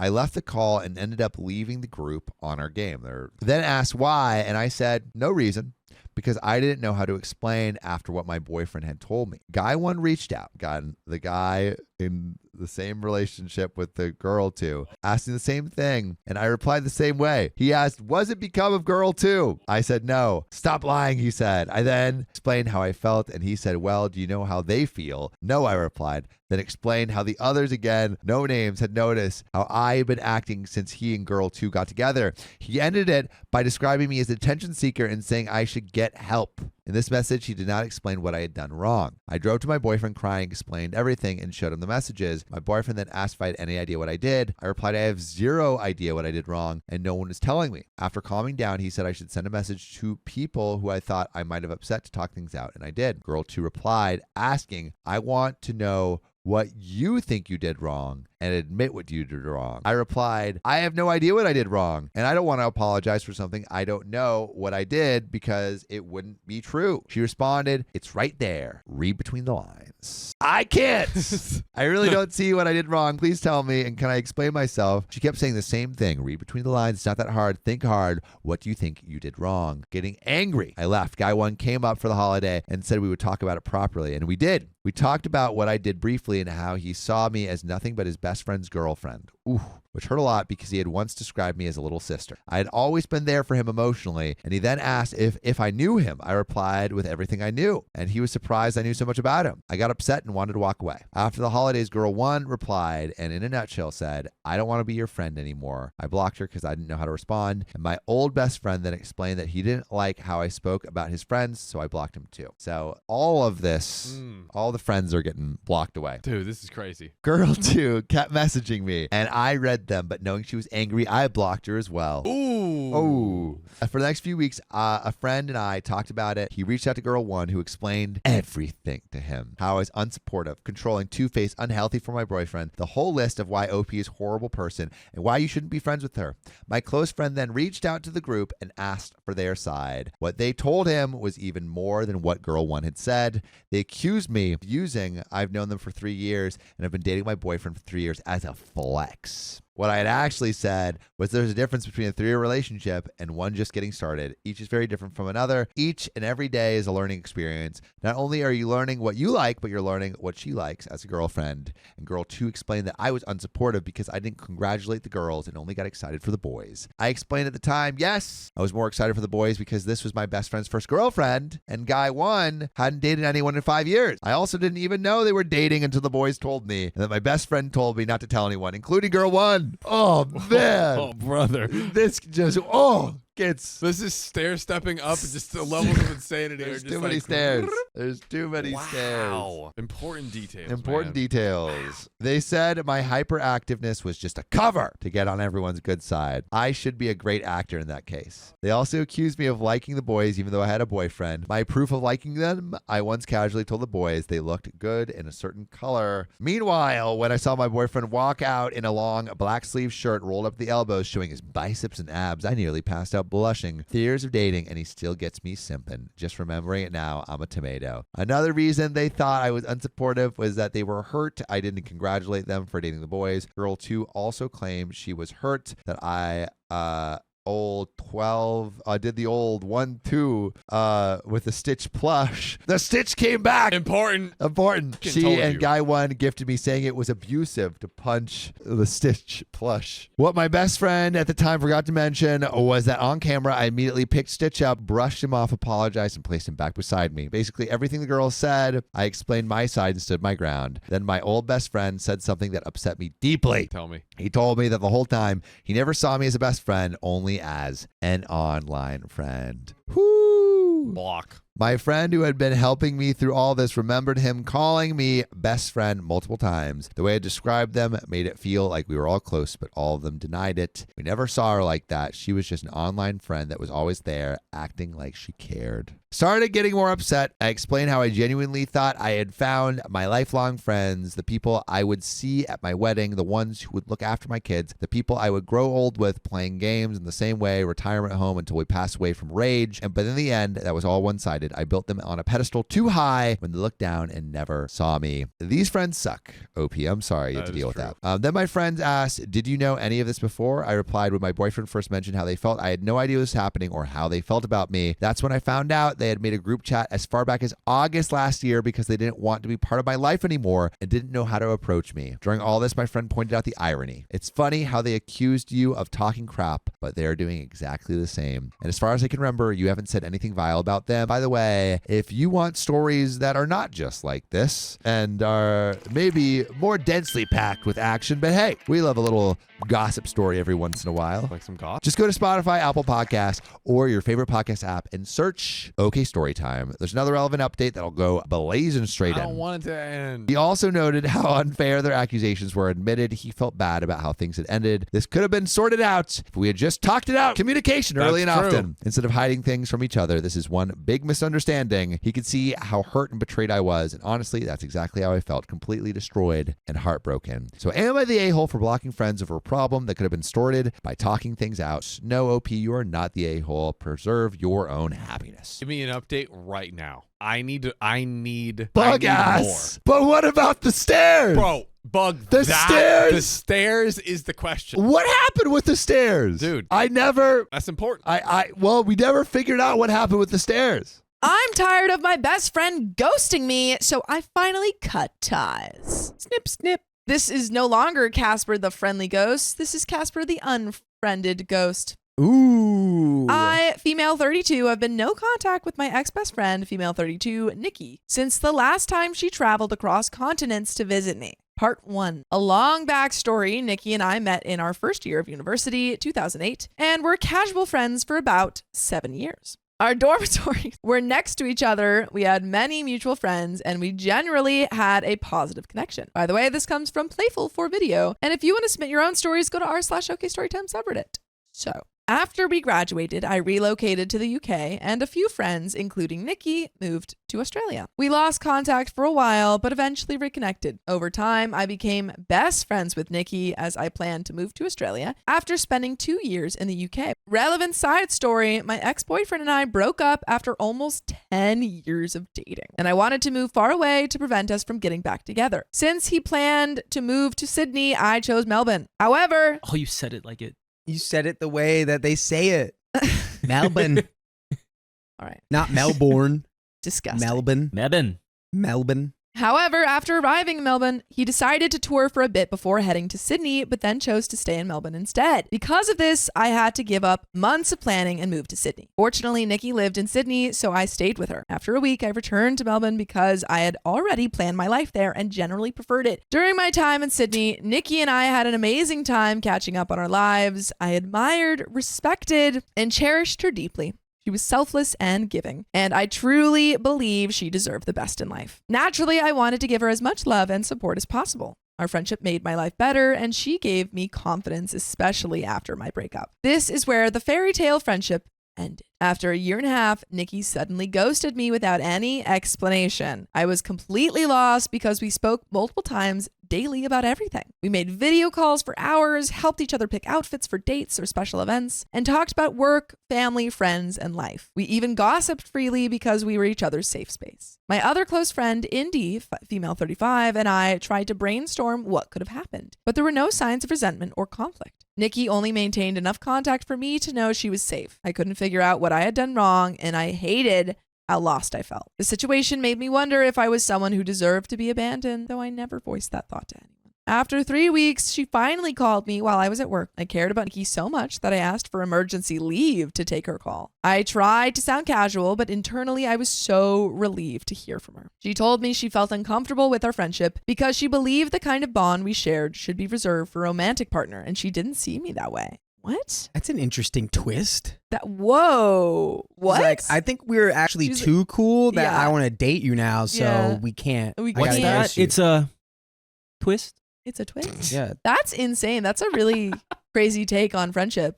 Yeah. To be like, wow, we are too freaking close. We are like Yeah, so step freaking back. close. It's almost like I want to kiss you. She insinuated that I had romantic feelings for her. I told her that she could have just asked me directly if I was sapphic, bi, or attracted to her. The last time I checked, I was still a straight woman attracted to men, and I had no idea where this assumption came from. Or she could be projecting. Yeah, maybe she's like, low key, I got a quest on you. And she's nervous about that. But you actually have a quest on me. I should add that I hadn't dated anyone while we were close friends because I believe in healing before moving on. However, Nikki had a different view. She thought the next relationship helps you heal. Hey, where'd you read that? That's Who not true. told you that? Take a little bit of time. Yeah. Be in a relationship with Don't yourself. jump into relationships right after the first, right after going from the other one. Be with yourself. Part 2. After a long conversation, we agreed that regardless of the situation, we needed to communicate and clarify things instead of assuming. We resumed our friendship and things were normal again for the next 2 years, even after I relocated to Canada. For my birthday after the vid, Nikki sent me the most thoughtful gift. A box filled with everything I loved, along with a heartfelt note this will be relevant later. Once in Canada, I finally felt ready to date again. I had taken 2 years after my breakup to work on myself, and now I was open to new relationships. I went on dates and even had a fling. As always, Nikki knew all the details, just as I knew about all her short-term relationships. We never spared details. Then things got weird again. I genuinely wanted Nikki to take at least a few weeks for herself between relationships, but she didn't believe in that. She ghosted me for the second time. This time for 2 weeks. It didn't hurt as much as the first time, but when she returned, I slowly learned that she had started dating someone just 3 days after her last breakup. She hadn't told me because she assumed I would judge her. Once again, she hinted that I was preventing her from dating because of my supposed sapphicism. But I was still straight, and I had never expressed romantic feelings for her or any other woman. I genuinely hoped this new guy would be the one for her. But unfortunately, he turned out to be a creep who almost attacked her. This was an incredibly painful situation for both of us. Ugh. Part 3, at the time, I was enrolled in a career transition program in Canada that kept me busy from 9 a.m. to 5 p.m. daily. This was very different from before because I had initially worked remotely and could talk to Nikki throughout the day. Given the 17-hour time difference between Australia and Canada, I made sure to talk to Nikki before 9 a.m. and immediately after 5 p.m. I was also happy that for once, she wasn't jumping into another relationship, and I wanted to support her emotionally. This is where I might be the a-hole. Oh boy. After about 3 to 4 weeks of being there for Nikki every single day, I tried to take some time for myself. Even though we spent hours talking daily, we still had our own lives. However, now that she wasn't dating, I had to fill that extra time for her, which left me unable to enjoy my own interests or maintain other friendships. I'm also a huge BTS fan, and during this time, I wasn't able to watch their online concerts or keep up with them like I usually did. I missed them. Dang. That That's was Big Time that Rush. That was Big Time Rush. Not this Dynamite. Come on. Which in a way, it's almost, that's BTR instead of BTS, QRS. That's they're right next to each Not other. the That's really the same. closest Not- acronym I could have possibly chosen. not the same. Come on. I just want a little acknowledgement of my brilliance there. You Sure. Sure.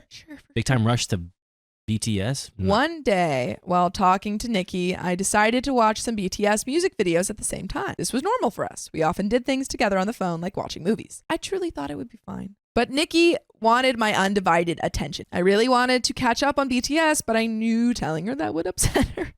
Nikki's like, I have something important to tell you. And Opie's like, BTS time! BTS time! It's BTS! Yeah. Like, can you tell me in maybe like 7 minutes? Yeah. 8 minutes? Smooth I got like a couple butter. songs. However, she was incredibly sharp and picked up on my distraction. She abruptly left the call, even though she claimed she wasn't upset. She was incredibly sharp, and meanwhile, it's like OP's not responding for like 20 seconds, just staring at BTS. Yeah, she's like, 1 second. Or not, but it's like, it's funny. I feel like. I decided to use that time to catch up on everything I had been neglecting before calling her the next day. BTS. But when I did, she was cold. Over the next few days, there was a tension between us via text. I emotionally disconnected because I didn't want her words to hurt me, and I knew she was in a vulnerable state. I thought we would get through it, and I expected she would eventually apologize for the hurtful things she had said. So I remained present for her. But she spiraled. Maybe she sensed my emotional withdrawal because for the third time, she ghosted me. I know she cared about me too, so I couldn't understand why she wanted me to show that I was hurt by her words. I tried to reach out in the following weeks, but she stayed distant. After 2 months, I realized she had thrown our friendship away. I don't know if I agree with all of this. Agree with what? Well, it's like, I know ghosting is like a loose term, but it's like, how do you Yeah. get ghosted 3 times? Yeah. Like, usually only get ghosted once.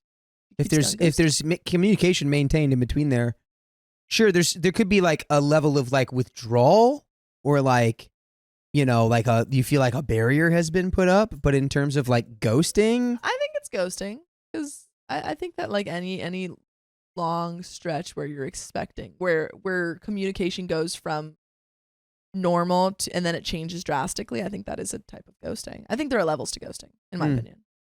you need a book on that Yeah. immediately. Yeah. You need a Gen Zer to write that book, Ghosting. please. But some of this just feels like a miscommunications or like misunderstanding I think to that me. Like, okay, I'm gonna say something crazy. Conspiracy theory.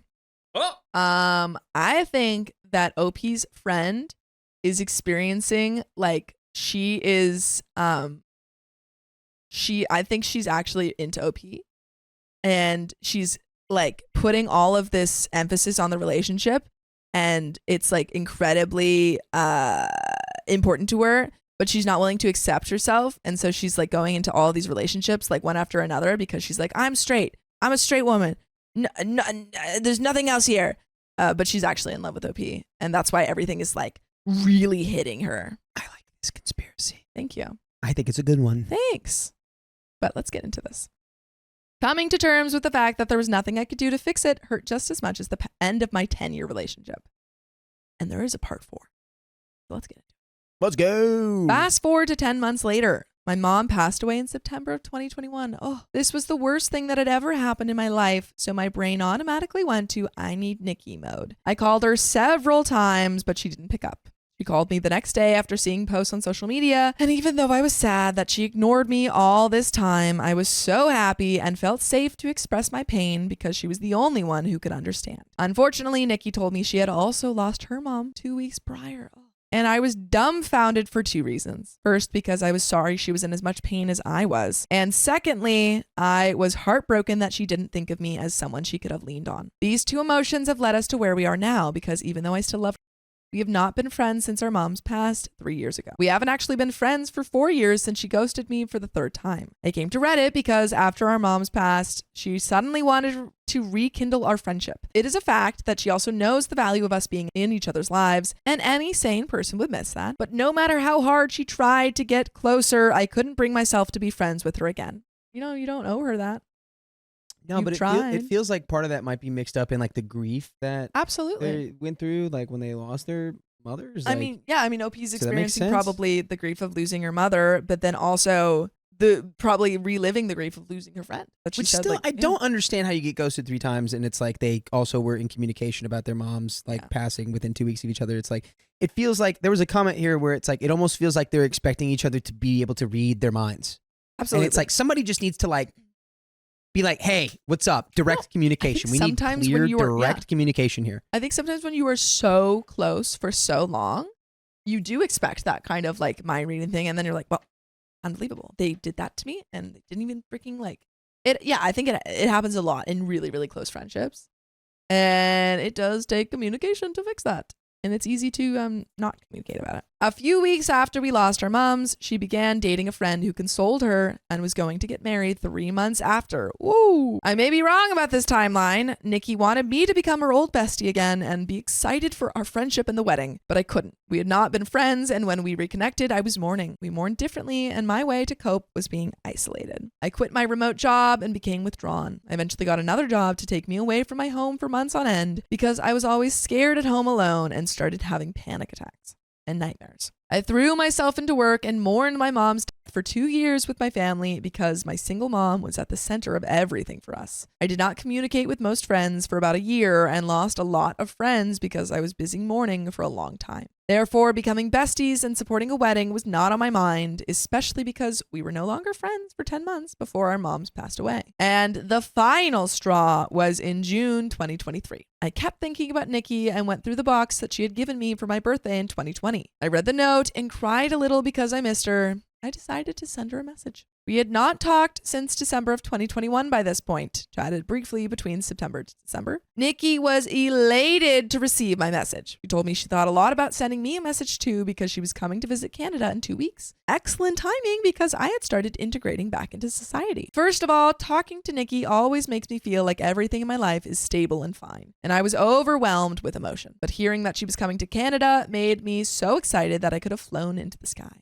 At the same time, I was scared. Nikki makes me feel happy and scared ever since all the ghostings, so my brain tells me to be guarded with her, but my heart is always happy to have our friendship. Indy tried her best to manage my expectations with Nikki visiting me in 2 weeks, and I tried my best to take her advice. But I had not seen Nikki since I left Sydney and returned to Melbourne in 2017. I was excited to see her, excited to talk to her again, and even for a few minutes, and excited to do things for/with her in my city, also excited to meet her now husband. I was 100% ready to forget the past and continue our friendship like nothing had happened. Nikki came and I was so happy but emotionally guarded. I maintained my composure very intentionally, and a lot happened over that week. We quickly realized that we had to address the elephant in our hearts. You're so close to the right saying.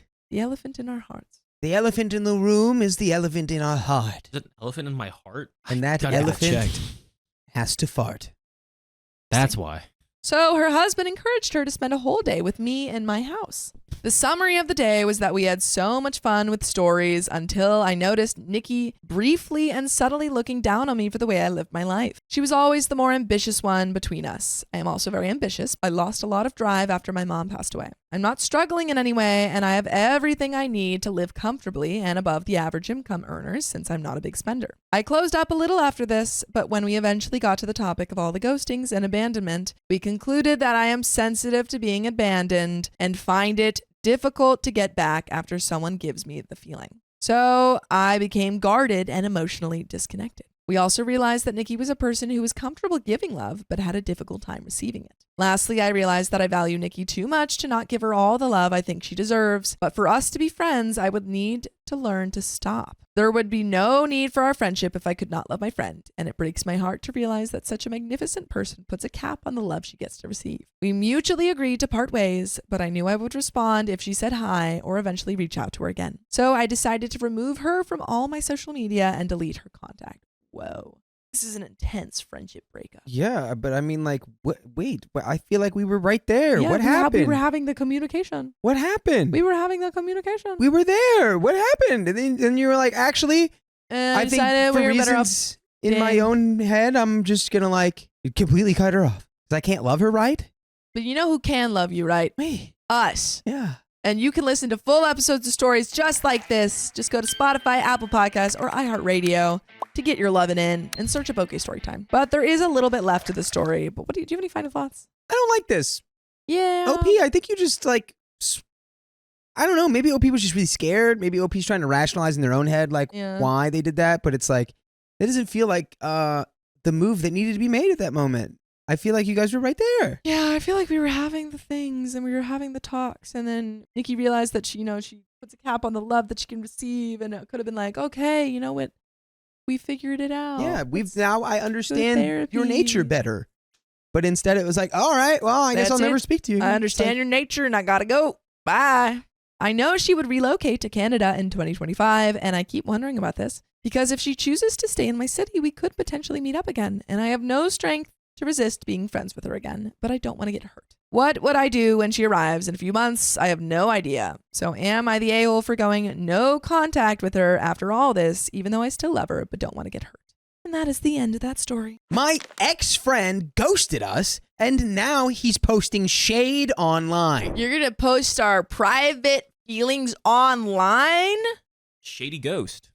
What a shady, lowdown thing to do.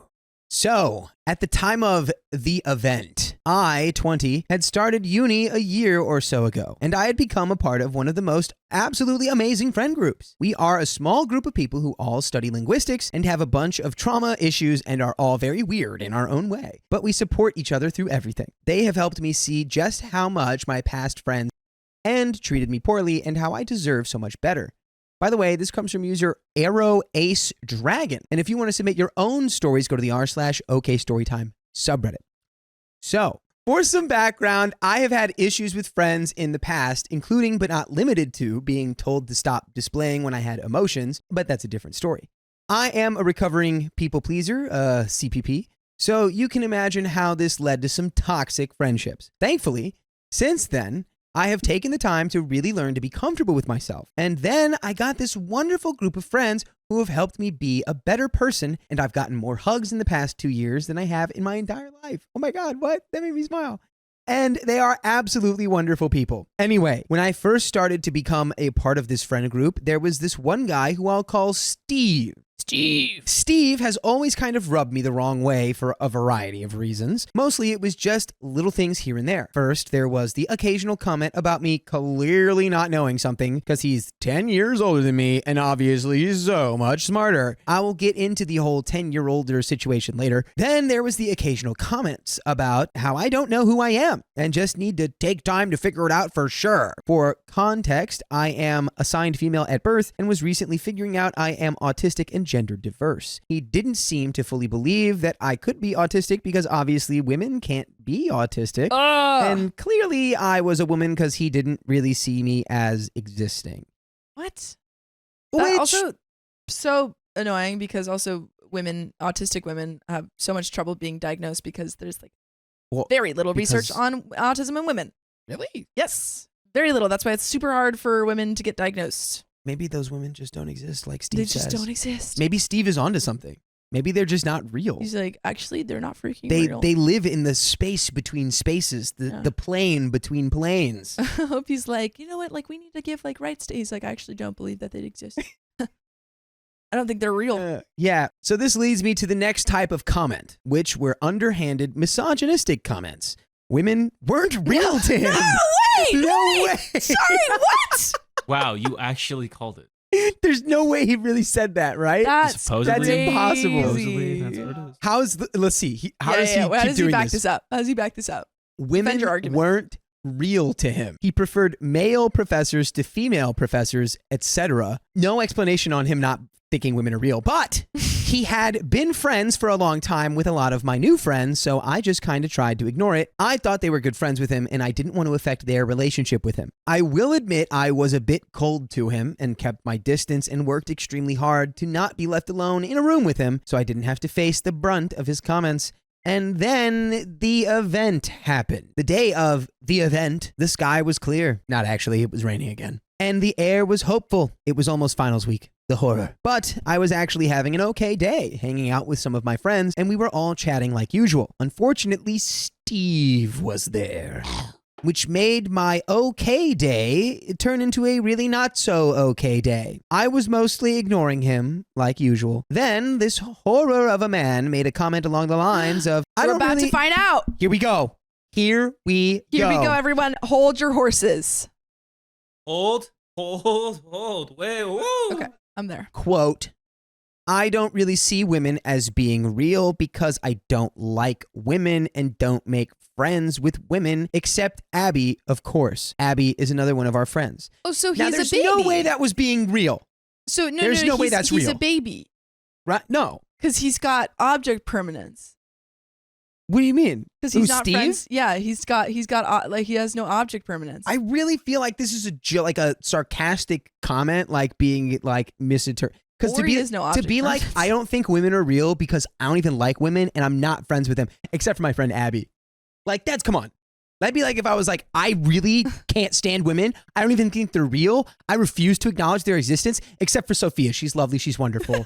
Everyone should love Sophia. Really It's funny. like, it feels like a joke to me. Yeah, But we gotta get more info. let's continue. Now, this became the event for three main reasons. Holy misogyny, Batman, is the first reason. Number two, Abby, after hearing she was the exception to the man's rule, was fuming. Okay. Now we've got other people involved.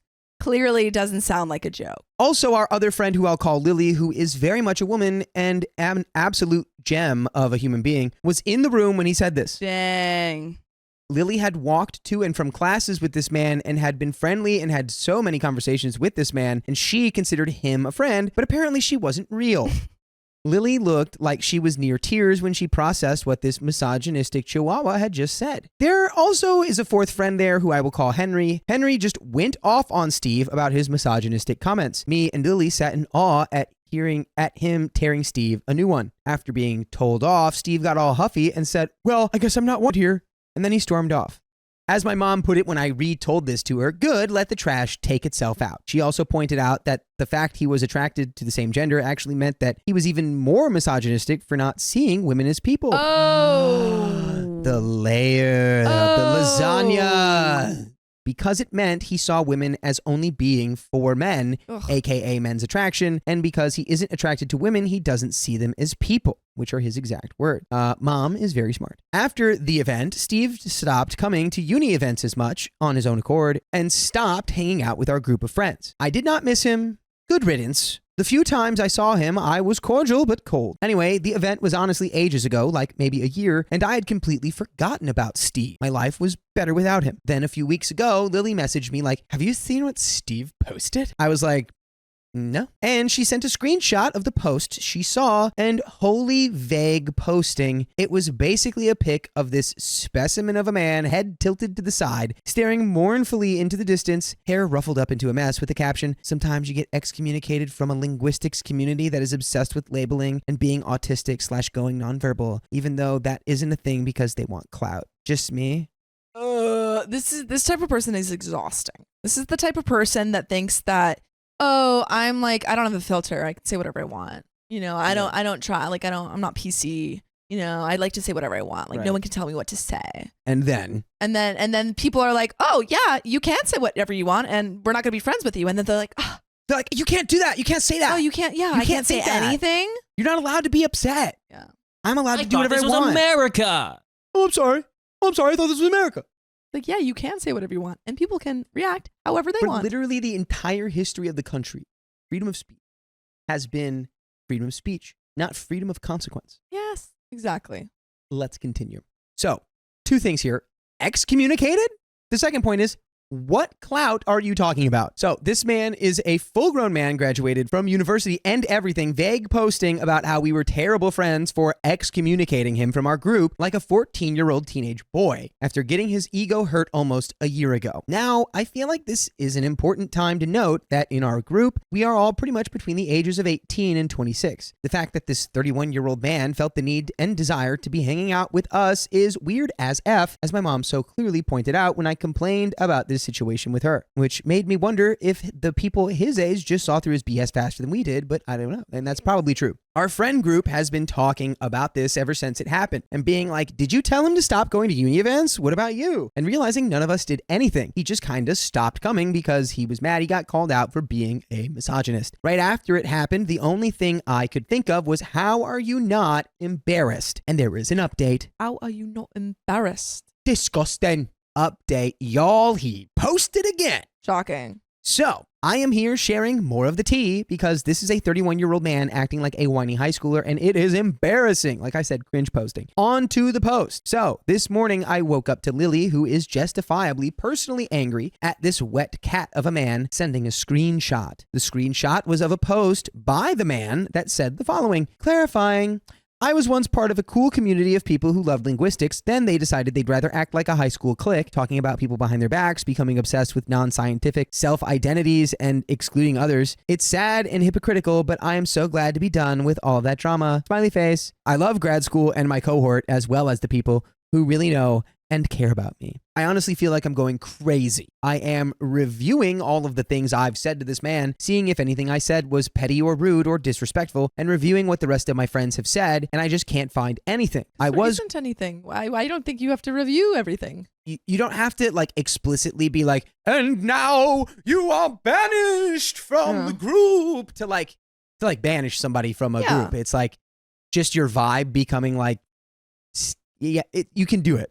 Absolutely, but also like I think that OP's like, we didn't say anything. We weren't mean to him. Blah, blah. It's like you should have. You could have. That's fine. You guys did kind of kick him out, and that's okay. Yeah, because he deserved to be kicked out. Exactly. He was being a bad person, it's and now he's being a bad person on Instagram. Yeah, you are allowed to. You're allowed to tell make someone like a call, be like, hey, do we want to keep hanging out with this guy? Yeah. And if you all are like, no, then you can be like, all right, then we're not hanging out with this guy. Yeah, I was cold, yes, but like we weren't friends, except for like calling him out when he was being rude or misogynistic or disrespectful. Maybe we were too harsh. I don't know. OP, no. Why are you second guessing? I don't understand. Like he sucks. Why does it matter? Why does it matter?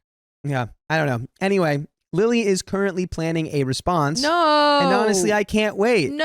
You guys.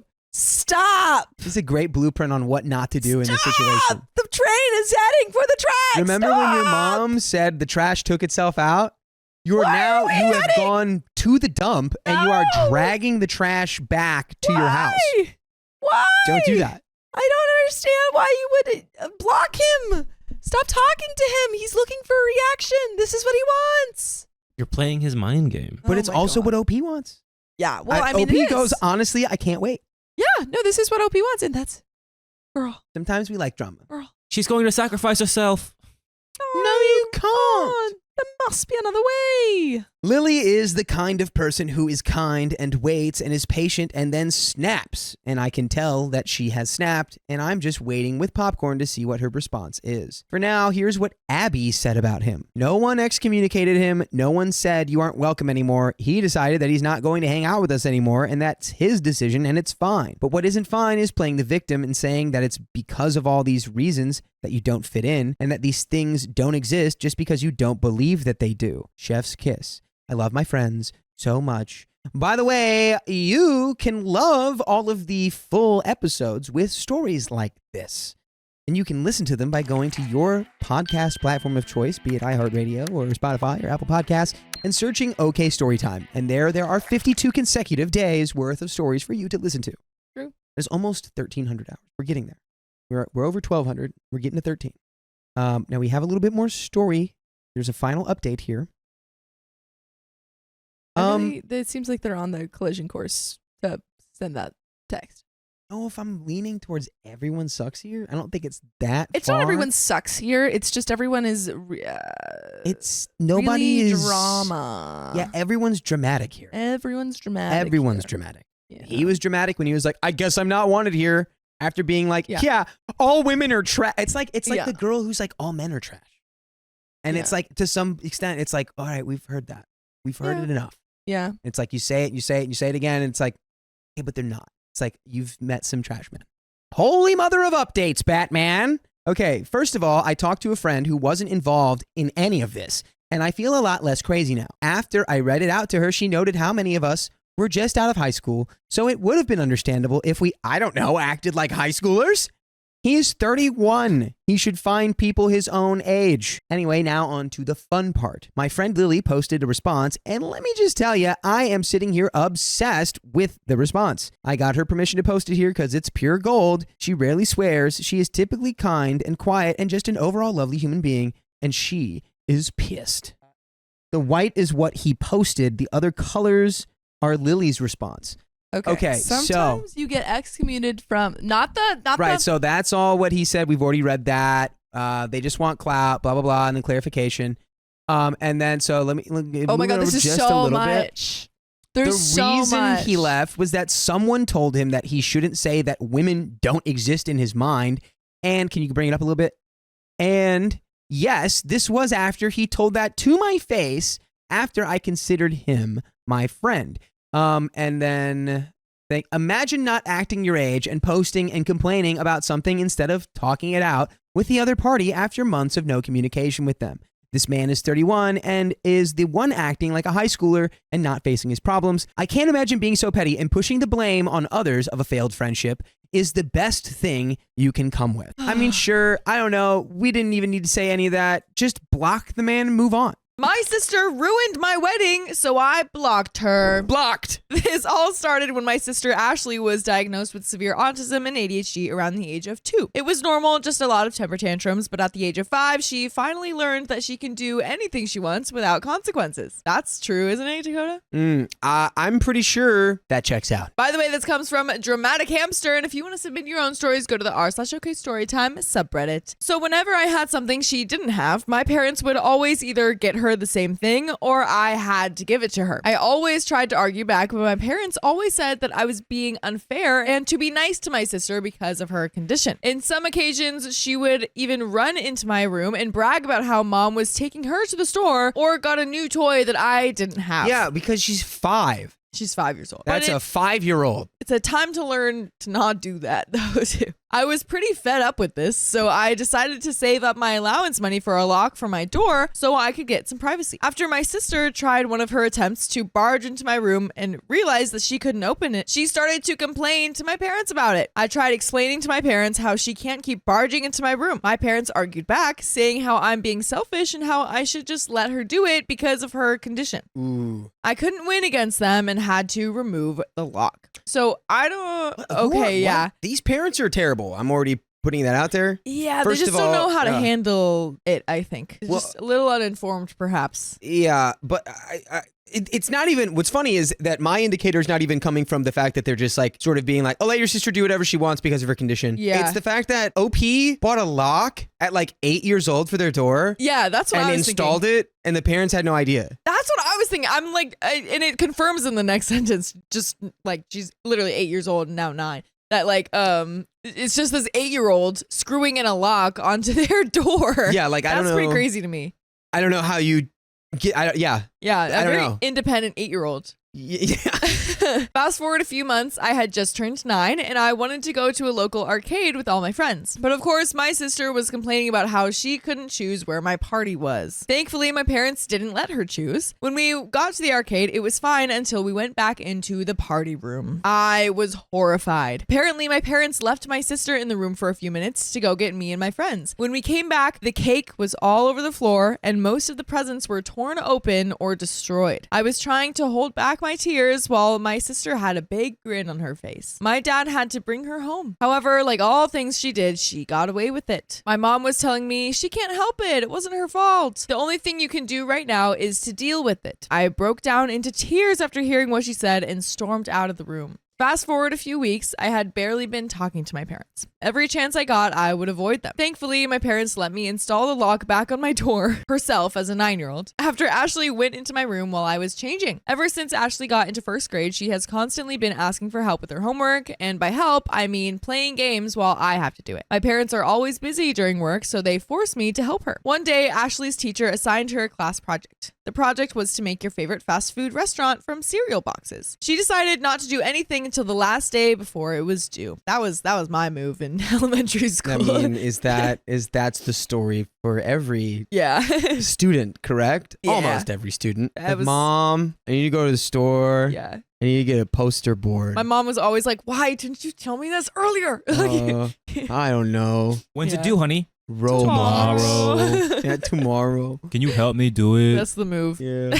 Oh, so you're to do it now? Thanks, Yeah, Mom. You're thanks, the best. Mom. Like usual, I had to help her again. I was panicking because it was like 9 o'clock and my bedtime was 10. I asked her what her favorite fast food place was. She didn't respond until 30 minutes went by, and then she said, "You choose." I was about to scream. I chose the easiest one to make, which was McDonald's. 50 minutes went by. I finished the project, but what she did made me almost want to unalive her. She decided to throw it across the room and stomp on it. My parents went to check to see all the noise, and my sister was on the floor pretending to cry, saying how I broke it and I want her to fail. I was shocked. My parents sided with her again. Even before I got to argue back, I was grounded for weeks. I felt like I wanted to unalive myself, but I couldn't do it. Fast forward until I was 17. My sister just turned 14, and she decided to bring her friend home. I thought nothing of it. She has friends over all the time, but this time was different. I went to the bathroom for like 5 minutes, and when I got out, my room was trashed. Bed sheets all over the place, pillows in every corner, the lamp knocked over. They even threw my computer on the floor. If you were wondering, yes, I still had the lock, but they pick-locked it. Apparently, her friend was good at picking locks. My parents were on vacation when I called them to tell them about it. They just told me that I was lying and to stop trying to get my sister in trouble all the time. I decided I needed to move far away. The parents were on vacation? Yeah.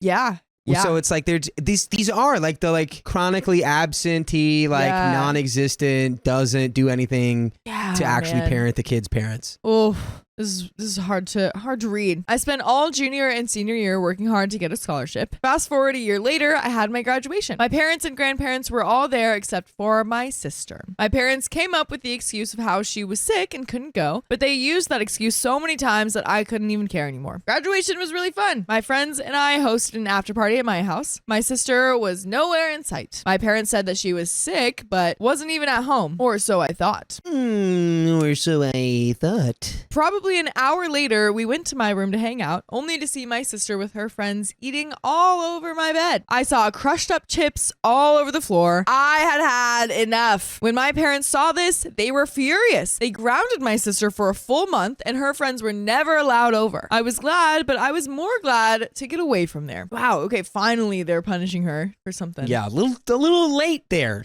Yeah. Fast forward a few months, I said my goodbyes to my parents and I headed to college out of the country. My sister was crying when I left, mainly because I couldn't do her schoolwork for her anymore. She had to repeat 10th grade again after she failed her finals for cheating on her phone. My parents were furious about this. I don't know if she got punished or not, since it wasn't spoken about much. Fast forward a few weeks, college was great so far. I had this girl, Michaela, who shared a dorm with me, and we became really great friends. We hung out and ate dinner together almost every night. I majored as an IT specialist, going to class every day. I sat next to my future husband, Steven. Ooh. Is he in Minecraft? Ooh. It was almost love at first sight. I was a bit nervous to ask him out on the first day, but on the second day, I had the courage to ask him out. Wow, you're working fast, girl. Second day, he said he would love to, and he thought I was pretty cute. Happiness filled my eyes, and I hugged him without thinking. I thought I made a big mistake, but to my surprise, he was fine with it. Fast forward 3 years later, Steven and I finally graduated from college and got job offers at an office. After saving money for a while, we bought a lovely 2-bed, 1-bath house about 15 minutes from our office. It had been a while since I checked up on my parents. I started a FaceTime call with them, and we told each other what had been going on in our lives. My mom started to mention how Ashley just graduated from high school and how she would love for me to come visit again. We didn't mind taking a vacation. After we got off the plane, I saw my parents waiting for me, but not Ashley. Apparently, Ashley still lives with them and doesn't have any plans on going to college. My parents were fine with it and supported her decision. We all decided to go out for dinner the same night. It was going well until Ashley started to flirt with Steven, which made him a bit uncomfortable. I think that's super fair. Why? Your girlfriend's sister is flirting with you? Why? At the first meeting? Why are we the way that we are? We don't like that. Ashley. Why? I don't really remember what he said, but I think he said, no thanks, or I'm not interested. And Ashley was a bit embarrassed, but she had another idea. She decided to scoot her chair closer to him, which prompted him to push her away, making him a bit pissed off. She then decided to lean on him, saying how she is so much better than I am and how she is prettier. This got him so pissed off that he just left the restaurant. Fast forward 8 years, Steven and I are about to have our wedding. We had low contact with my parents and sister, but we still invited them. I thought my sister would have grown up by now. We had our wedding at this nice hotel. On the wedding day, everything was looking beautiful. Everyone was there except my sister. My parents said she was running late. Oh God, no. I don't like it. I don't like it. I see you. I see yous in the chat, everyone. Ooh. That was until she came in the door with a full-on wedding dress. I was shocked to see her do that. When I called her out on it, she just said how she should be able to wear it and how it costs so much. Yeah, wedding dresses typically cost a lot of money, but you typically don't wear them to someone else's wedding. Don't you like this dress I got? It's like really expensive and for weddings. It said it was a wedding dress, so I decided to wear it to yours. Right. I went off on her. I told her that I had sent out a dress code multiple times, and if she would have read the text I sent, this wouldn't have happened. She started to cry, and my parents started to defend her, saying that she could just take the dress off and it would be fine. I thought that it would be okay. Fast forward to where I was walking down the aisle. Ashley was sitting with her arms crossed. I didn't mind it. As Steven and I said our I do's, my sister jumped up and said, "Boo! When are we going to get the cake?" Oh my gosh. What? What? That's crazy. Can you imagine how silent it has to be in that church or that field wherever they're getting married? They're just like, I do. Boo! I want cake. Yeah. That's wild. I'm taking Not you that kind. I'm taking you to the ocean, Ashley, I'm taking you to the ocean, and you're going to hang out with all the used car batteries that I throw in there. Everyone in the room was staring at her. My parents, who were sitting next to her, looked really embarrassed. And you know what? I will look really embarrassed if you do not go to Spotify, iHeartRadio, or Apple Podcasts and search OK Storytime to find more episodes with full stories just like this. Exactly. It's all it takes. It's so quick. But there is a little bit more to this story. My parents tried to get her out of the room when she ran out of their arms and went right for the cake. No, wait, this is a recreation of the 9-year-old birthday. No way. She's getting all the cake. Give me that cake. Oh my gosh. Rawr. The cake was all over the ground, and I saw her just eating it. Security had to escort her out. Like a scene out of The Walking Dead. Yeah. I was holding back tears as she just ruined my whole wedding in front of me. After the wedding, I decided to block Ashley from every site, and I posted about how she ruined my wedding, but I'm starting to feel guilty. Was blocking her the right thing to do? And that is the end of the story. Yeah, it was. Yeah. Move on. I mean, you could always unblock her. Exactly. That's not decided for the rest of your life. So if you feel guilty, you could still do something about it. You are not overreacting here with a blocking. Yeah. She has not been good to you pretty much your whole life. So do what you gotta do to get her out of there. Yeah. I don't know. You prioritize your own peace. Exactly. But that is the end of the story. My best friend believes I owe her everything, including my boyfriend. She's got receipts. I know I should be careful calling someone best friend in a post like this, but I don't know how else to call Jesse. Jesse is a girl. Wait, no, Jesse had a girl, not is a girl. Right. Our parents are great friends, so we grew up together, and she kind of had my back in high school. Just a little. Just emphasis on the kind of. Long story short, on the teenage food chain, she was on the top, and I should be on the bottom. But nobody messed with me because I was Jesse's friend. Yeah. By the way, fooling around with Jesse. I was don't untouchable. fool around with Jesse's friend. By the way, this comes from someone And if you want to submit your own stories, go to the r/OKStorytime subreddit. Can we find that username? Yeah. Jesse is one of those people who requires attention. I never minded though. Nobody's perfect, right? Everyone needs a little attention. Everyone at needs a some little point. bit of attention. She's one of those people that like needs people to see her. She lives. She's like Crazy. a vampire, but attention. But now that I have my first real boyfriend, she doesn't know how to behave. Every time we're together, she's really handsy. Always touching his arms, running fingers through his hair, complimenting him. And now she even started with the prank spankings on the butt, you know? Yeah. Oh, yeah. I know. We know. I'm so aware of that. You guys know. I don't know if I've ever heard of the prank girl best best friend I think spanking your boyfriend's butt. I don't think I've heard about those pranks. I think that's a different kind of prank. I don't really do that. I don't like that. I just feel really uncomfortable with it. Maybe it's normal. I mean, Jesse has a lot of guy friends, so maybe this is okay. My boyfriend never thought much of it either. Am I just overreacting? Why is your boyfriend so chill with this? Well, because that is some of, that is the boys' behavior. Yeah, you know? but it's so if she's just one of the boys. She's just one of the boys. Maybe, but also like, come on, dude. Strange. Come on. Am I just overreacting? She's super pretty, so maybe I'm just jealous? No, this is weird. Well, especially with the setup of like, I don't know, she's my best friend, Yeah, but like she kind of had my back, and it sounds like she's trying to steal your boyfriend. That's exactly what she's doing. I mean, she's really touchy. She's spanking him now, and it's not like she was his friend, you know? Right. Maybe it'd be a little bit better. Yeah, She's if they had like your known each other for a friend. decade. Yeah. Anyway, yesterday something really threw me off. Boyfriend had to do some work, and I had a book thing, hobby. So we decided to meet later at a friend's house. They were getting together to drink and so on. Boyfriend finishes work early and calls me, but I don't really need him to come over to the book thing. I know he doesn't like it, so I just tell him to go to the friend's house. Then I start getting texts from Jesse, all like, "Girl, you gotta come to this party now. Your boyfriend's wasted. LOL. LOL, we're so wasted." It keeps going. "We're so wasted. You need to come and stop us. I can't behave myself if you don't get here soon." That is the most cringe text I've ever seen. Why did you send your boyfriend over there? I mean, obviously this is her fault, but like, I'm confused why he went over to your friend's house. I guess he's into your hot friend. I think that he's into your hot friend who's trying to actively steal your boyfriend from you. I feel like, I don't know. This is very strange. And so on. The book thing took longer than I thought, and I was just getting madder and madder. But I'm a very non-confrontational person, so I deal with it. No, you don't.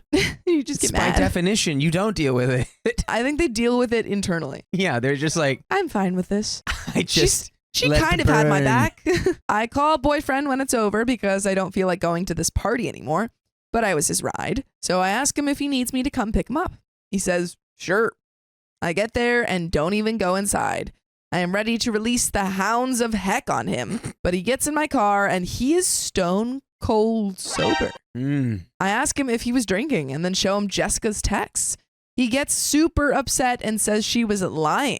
He wasn't even hanging directly with her, but catching up with a friend who just came back to town. He says I should have texted him letting him know what she was saying so he could confront her about it, since you don't even seem able to give that girl some boundaries, his words. I mean, absolutely. Yeah, OP needs to put some boundaries up, but also if she's spanking him, he needs to put some boundaries up. I mean, yes. Everyone needs to put boundaries up with Jessica. If it's in the context of it's one of the boys, that's different. And if that is the context that he's viewing it through, if I'm OP, I'm not worried. Yeah. Because it's just like we have, me and Kia, I'm not going to name them, but we have friends where it's just like, they're girls, but they're one of the guys. Yeah. And they could slap my butt and it would be It'd be so like the most that's fine. platonic thing of all time. I agree. Friend Right. group. I agree, Yeah. but I don't think that's what's happening here. Oh, but that's not what Yeah. she wants. That's not what she wants, But which I is think why that's I'm like, what he needs, had been interpreting it as, and now Yeah. he's realizing, like, wait, He's she like, said I was drunk? Wait Like, a minute. what are you talking about? She was saying I liked it and was into her. Yeah, no. Right. It's just like, what? Now I am thinking maybe I should talk to Jessie, but maybe she was just wasted and annoying me because she wanted me there. No, I think you should actually stop I think talking you to should- Jessie. Yeah, I think you should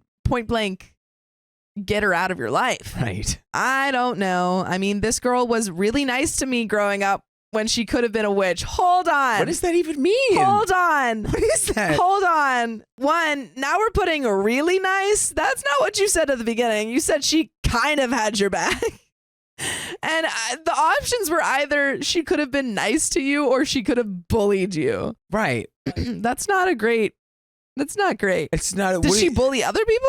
It's just a pure like hypothetical in your head. You're like, well, you didn't deserve to be having someone be mean to you. You didn't deserve that. I'm also wondering if Jessie told her, like, made her very aware of her like popularity or lack thereof, and she was like, I'm doing you a favor. Oh my goodness, if I wasn't your friend, people would be slamming you into lockers. yeah, that probably is. I don't like how she behaves around him, but at the same time, I don't want it to look like I don't trust her. Is there a polite way of going about it? Or should I maybe wait and see if this happens again? Am I overreacting? And there is an update. No, dude. But what do you think? You gotta like tell her that that you feel disrespected because she's trying to steal your boyfriend. Yeah. Be like, hey, I don't really like how you. And that's it. Yeah. I don't really like you. Yeah. I don't like how you've been acting with my boyfriend. Yeah. It's kind of messed up. Yeah. I think you have to put those boundaries up now. I honestly don't feel like this friendship is great. I don't know if it's worth saving. Seems pretty one-sided. Yeah. It seems like you kind of, it feels kind of like she's your god. And you're like, thank you for not smiting me. Appreciate it. Thank you for taking pity on me. You know? Yeah, that's And that's not a good relationship not an to have. even dynamic in a friendship. But there is an update. I am very thankful to all those who commented, especially the ones who encouraged me to say something and what to say. I don't like arguments, so these were very important to me. Thank you. Last night, we were alone because she wanted me to help her choose clothes for an event. I was at her place, so I thought I should say something. I wanted to say something. I was very polite and just said that I knew she meant no harm. But I didn't feel good about it, so I asked her if she could tone it down. I should have said stop, but I guess I'm weak. Aw, stop it. Don't Stop. do that. I'm gonna Stop. stop it. You're not you've just been programmed by these. You need to like have faith in yourself, you know? Yes. She didn't really say anything mean, but her attitude was a bit off, I think. She was looking at me in a scornful kind of way. And the way she smiled once I was done talking, it just felt weird. She didn't say anything else, but okay. And we just moved on to choosing her clothes, and I left after. We were supposed to go get something to eat, but she said she was tired. I'm not dumb. She was hurt. So I texted a common friend, more her friend than mine. And without getting into details, I just told him that I talked to Jess about something that was important to me, but I was afraid she may have gotten the wrong idea from it. The common friend said, look, I don't want to get involved, but you should watch it. I asked what he meant. He said, nothing. Just watch it. Whoa. Threat? Threat? Whoa. I'm sorry. He just goes, I don't want to get involved, but watch it. I mean, maybe it's like you should watch You're back? talking to that person because you shouldn't because they suck. Yeah, what does that mean? That's so ominous. Right. A little while after that, he texts me back and says, changed my mind. I do want to get involved. Okay. And sends me a bunch of prints of texts going back and forth between him and Jessie. It basically starts with him asking her if the two of us had a fight because I was worried. He was kind with his words. I don't mind him stepping in. And then just a nonstop stream of her being horrible. Yes. So it was yes. Yeah, so he was saying, Watch your back. Watch your back. Snakes in the grass. She says I had a big mouth and was just judging her behavior because I'm a prude who doesn't know how to be around guys. How she taught me everything I know about having a life, and how dare I tell her what she can or cannot do, or how I should thank her for even having a boyfriend at all. Common friend actually called her out for being rude and no friend of mine. After the prince, he told me I'm done with her, I give up, and you should watch it. He also said it was okay if I told her I had the prince. I didn't, though. I didn't know what to say. I mean, she's not 100% wrong. Girl! What? Girl, what? What? But even though I know that, it really hurts to read those. Girl, you need to go to therapy. I'm sending because your self-confidence is very low. prescription for the self-confidence store. One trip to the self-confidence You store. gotta get that self-confidence bolstered.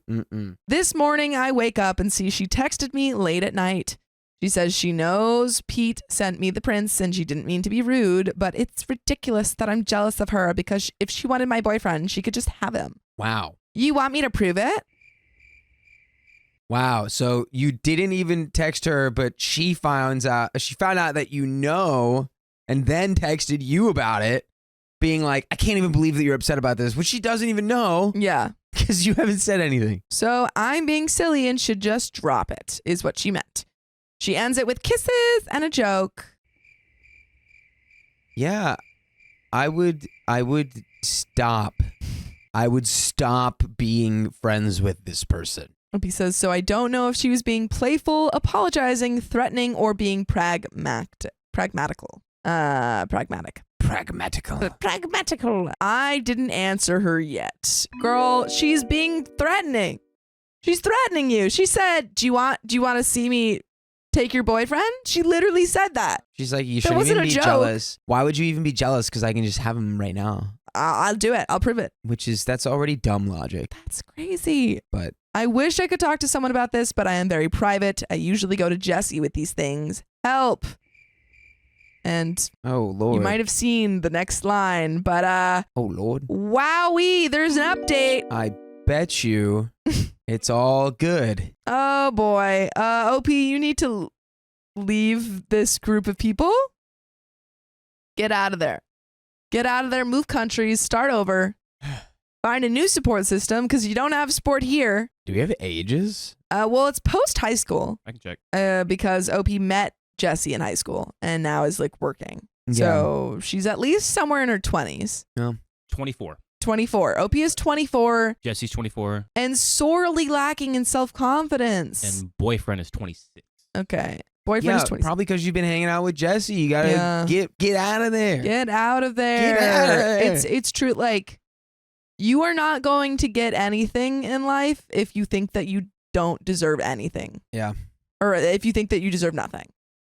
It's all about your brain is a powerful thing, and if you just imagine that you deserve the worst in life, that's all you're gonna see. So imagine that you just like you can pretend until it feels real, but pretend that you deserve everything and that you're the most confident, coolest person in the world. Yeah, man. And then eventually it'll feel true. You just gotta fake it until you make it. It's dude. true. That's what that is all about. Yeah, everything that we say out loud is it makes our brain think it's real, which is why like they tell you, oh, don't say I'm so ugly, I'm so stupid. The therapist will say, don't say that, because if you keep saying it, it'll trick your brain into thinking that you believe it. So if you keep saying I'm so hot, I'm so confident, I'm the coolest person ever, you trick your brain into thinking that that's true. And then it becomes true. Take that, brain. Take that, brain. Brain is a trickable thing, man. Take it. And that's my advice for you, OP, because these people suck. So let's get into the update. Mm-hmm. My boyfriend is having spicy sleep with her. Oh, no. Who could have guessed it? Well, not me. Oh, I clocked that. Yeah. She was slapping his butt, and he wasn't saying anything about it. Like, and also she was touching it. Like, yeah, honestly, I'd be more like perturbed by the fingers through the hair. Yeah. And yeah. All of it together, not a good sign. Yeah. A friend convinced some other friends to send me prints of texts between themselves and either my boyfriend or best friend. They are pretty clear. I confronted my boyfriend and he looked lost. He said he loves me and it was just spicy sleep. Yeah. He's like, I don't understand, OP. What's the problem here? Like, I just slept with her. Oh yeah. That's like, so what? He says Jessie kept throwing herself at him, teasing him, and he said he didn't like her but still wanted to hang out. He said he just had spicy sleep with her to see if she would move on and leave him alone. The classic, right? That's what we all know. The classic move is that when a girl is obsessed with you, if you hook up with her, she'll leave you alone. It's just like cats. When you feed them, they never come back. Literally never, ever, ever, ever. He says he won't do it anymore, and he doesn't even like her. He loves me. And he asked me to please forgive him. For God's sakes, OP. Please, OP. Please tell me you didn't Please. stay with this guy. From the text, once I finally made it through them all, I think that Jessie went to the party where me and boyfriend met because she wanted to hook up with him. She had it bad for him, but he didn't feel the same way. She was trying to get him to break up with me and then to get me to break up with him. It worked. As of yesterday, he's a single man. Good. Leave the little freaking cheaters to their own devices. Wait, what do you mean it worked? Like it's like your boyfriend had a lot of responsibility in that as well. Oh, yeah. Right? Oh, yeah. It was like her little scheme Her worked. little It's like, no, your scheme. boyfriend also He just cheated on you. He just cheated on you. And then he tried to say, well, I just cheated on you so that she'd stop bothering me. Yeah. Like, she was so annoying. I had to do it. It's crazy. In some of those texts, they're talking about some of the hookups. I feel like throwing up. I blocked him because he was still trying to get in touch. I ghosted her, but she's just sent me a message saying she just heard what happened. And you know this was probably for the best, right? And I feel like effing screaming. I don't know if this is an update or just me venting. Thanks for listening either way. And there is an edit and an update. Therapy. We need to get some therapy for this OP. Big time therapy. Caitlin Von Compen says, OMG, she even said, you want me to try? Knowing that she did in fact try. Yeah, she had already done it. Right. She'd already done it. That's why she knew. And that's why when your friends just kind of stick up for you in high school, probably not your friend. Yeah. And also, it seems like she didn't even get better after. Well, we know that she didn't get better after high school. She just got a lot worse. Yeah, seemingly was never really that good. There was never like she's even getting worse. She's just been the same amount of bad always. Probably. And it sucks for her because she's never going to have real friends if she keeps acting like this. Like, she's not going to have any close relationships if she keeps being the same person that she is right now. And so that's her own burden to bear, and you just have to leave her behind and go find real friends. Yeah, it's like she's truly not your problem or responsibility. Not at all. But there is an edit. I don't want to sound melodramatic or sappy or anything, but you all brought me to tears. We keep hearing about how it is insanity to rely on the internet for personal connections, but I just lost a boyfriend, a best friend, and a whole group of friends. And instead of feeling alone, I am more and more feeling like, yeah, that was the right thing to do. I'll be okay. It still hurts, but not as much as it would have had I really been alone. I can't even begin to thank this sub. I really don't know what to say. Even on my previous posts that didn't get as many responses, it was some of the comments there that made me approach the cheating thing, knowing I had to break up and move on. So it changed my life in this moment. And considering I'll be doing a lot of soul searching on toxic relationships, this probably changed my life for good. So thank you all so much for reaching out to a stranger. This community is so precious. And I got a gold. I don't even know what to say. Thank you so much. I don't mean to sound ungrateful, but I don't even know how much a gold costs. And this is an alt account, so it won't really be used. Anyway, why am I reading this? There's an update. More update. Let's get into it. More. I said I'd come back if anything relevant happened. Ooh. Ex-boyfriend kept trying to get in touch with me through common friends. They kept asking me to unblock him and at least hear him out because he was really sorry and he loved me. Stop. He was a mess. This is what you gotta give him. This when you gotta go. Yeah, pow, you gotta pow, go. pow, pow, pow. Loser. Pow, pow, pow. Hit him with the double Oh, loser you're trying to hands. get me back because Pow, I'm pow, so pow. awesome. Pow, pow, pow, pow. Sucks. Maybe you should have kept me. Pow, pow, pow, pow. For all the listeners, you better be glad you're not watching because you'd be like, oh my God. It's too strong. It's too powerful what they're doing. Yeah. The double L's. Someone even went as far to ask me if I was really sure it happened. He admitted it. He admitted it. Yeah, what? What are we? He told her. Stop. Stop. They offered to send me prints of texts where he was talking about me so I'd see how he always had great things to say and how much he cared. But I've had it with the print screen drama for life and said no. To the ones who insisted, I told them I wasn't unblocking him, had nothing to say or hear, and if they kept pushing me, I'd block them too. I ran into ex-boyfriend at this book thing I go to often, hobby of mine. Maybe I'm being presumptuous, but I think he went there for me. Probably. You told us that he didn't like the book stuff. Yeah. So if he was there, he probably was there to like harass you. He didn't really have any business there, but I'm just speculating really. He asked if I had a few minutes for coffee. I said I was late. Lie. He walked me to my car. He looked so good, smelled great. He was so sweet, was even wearing his hair the way I like it. It's a trap. Oh my God. He's manipulating you. Don't be a goldfish right now. You have to remember. Don't just forget. He said, he smells so good, I forgot everything that's happened in the last brain wipe year.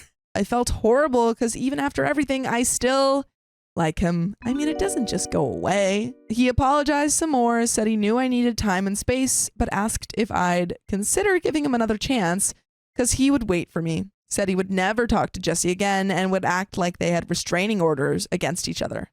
And I just found it real funny how everything he was saying required me trusting him, which I don't. Good on you. So I told him I wasn't interested anymore and he should move on. I wish I said something snappier or wittier, but I had nothing. That's okay. You just said the thing You that said the needed thing. to be said. And it doesn't matter if it's not the cleverest thing you could have said. It's about standing on your boundaries and telling him to go away. I had a moment. This was Saturday. I haven't heard from him or friends since. I think that was that. Jesse also kept trying to talk to me. Like I told some of you on comments, I had a trip coming up. It would have been me, Jesse, ex-boyfriend, and a few friends. Since Jesse couldn't afford it, my parents paid for most of her expenses. She must have remembered this right after everything went down and panicked because I had everything. Vouchers, confirmation emails, credit card info. She went crazy. Even showed up at my place. I wasn't home and my roommate told her to F off. Exact words. I didn't block her at first because I admit I was having some fun watching her despair. Aw. I talked to my mom and she was amazing. Told me I should cancel everything even if it cost us money. It was fine. So I did. And for one last bit of print screen drama, I printed all the emails I got confirming cancellations and sent those to Jesse with the word bye before blocking her. Bye-bye. Bye-bye. Bye-bye. Don't talk to me ever again. My roommate has been amazing. We were never really close, and now I don't even know why. Probably because Jesse. Yeah, I don't would know. assume. Probably because Jesse.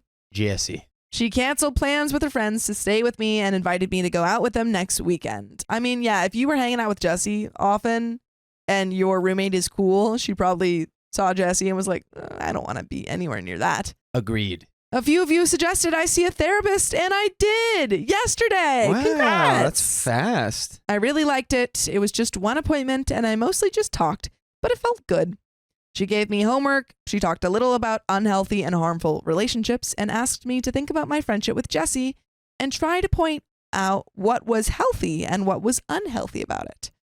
Made me realize she was never really my friend. Boom. She was taking advantage of me for years, and she even had me thanking her for it. Yes. Therapist also told me about this saying, I think that's what it is, called the self-absorbed person's prayer, which goes something like, that didn't happen. If it did, it wasn't my fault. If it was, I didn't mean it. And if I did, then you deserved it. Which is totally how Jesse is handling this whole thing now. So good riddance indeed. And a final piece of gossip. Pete talked to me yesterday. He's checking up sometimes. He's a good guy. Again, he's attracted to the same gender in case someone is still thinking this might turn into a romantic comedy. He said Jesse was super sure that since I broke things off, she and OP's boyfriend would hook up right away.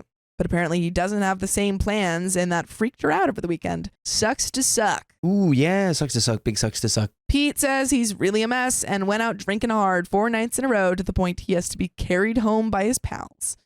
And yesterday they all went out for lunch at this burger place. Jessie was going to run her fingers through his hair or something, and he just pushed her away and told her to stop and to never touch him again. Never touch me again. You could have just done that before you cheated on your girlfriend. Should have just done that before you cheated on your girlfriend. Yeah. Should have said, stop.